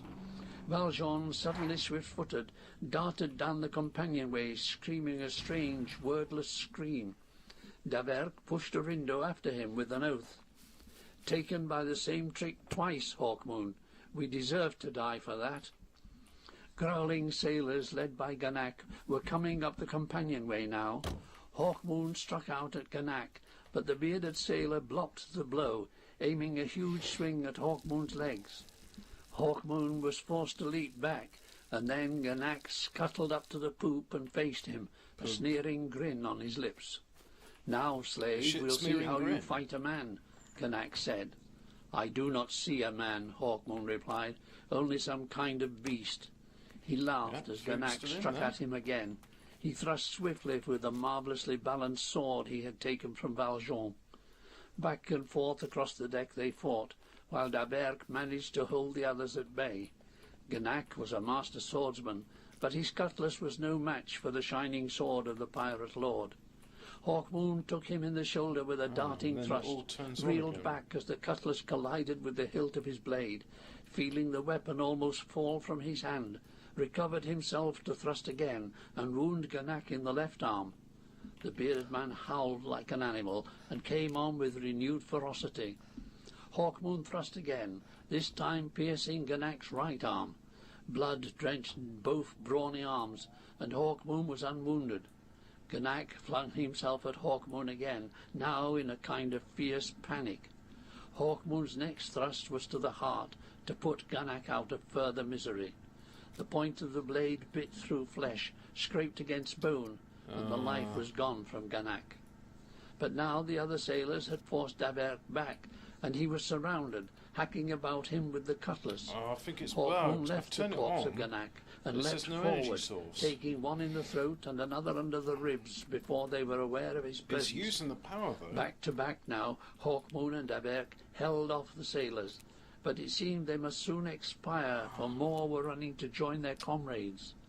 Soon the poop was heaped with corpses, we'll have to do it again. And Hawkmoon and Davert were covered with cuts from a dozen blades. You know what? We shall have to listen to the story of the pirates another time, and I will have to have a think about where to put my food. I mean, the food's not going to go off there, but it means I will need to have another 250. It uses 250 watts. That's okay. So if I get a small generator, and I've got 2 of those, and put it next to an oven, I can turn the oven on, just the oven. And if I have the propane there, I can turn the stove on. So I can cook bread or cakes in the oven, and I can cook something on the stove. Brilliant. Anyway, it's got nice outside, so I'm going to go out to carry on the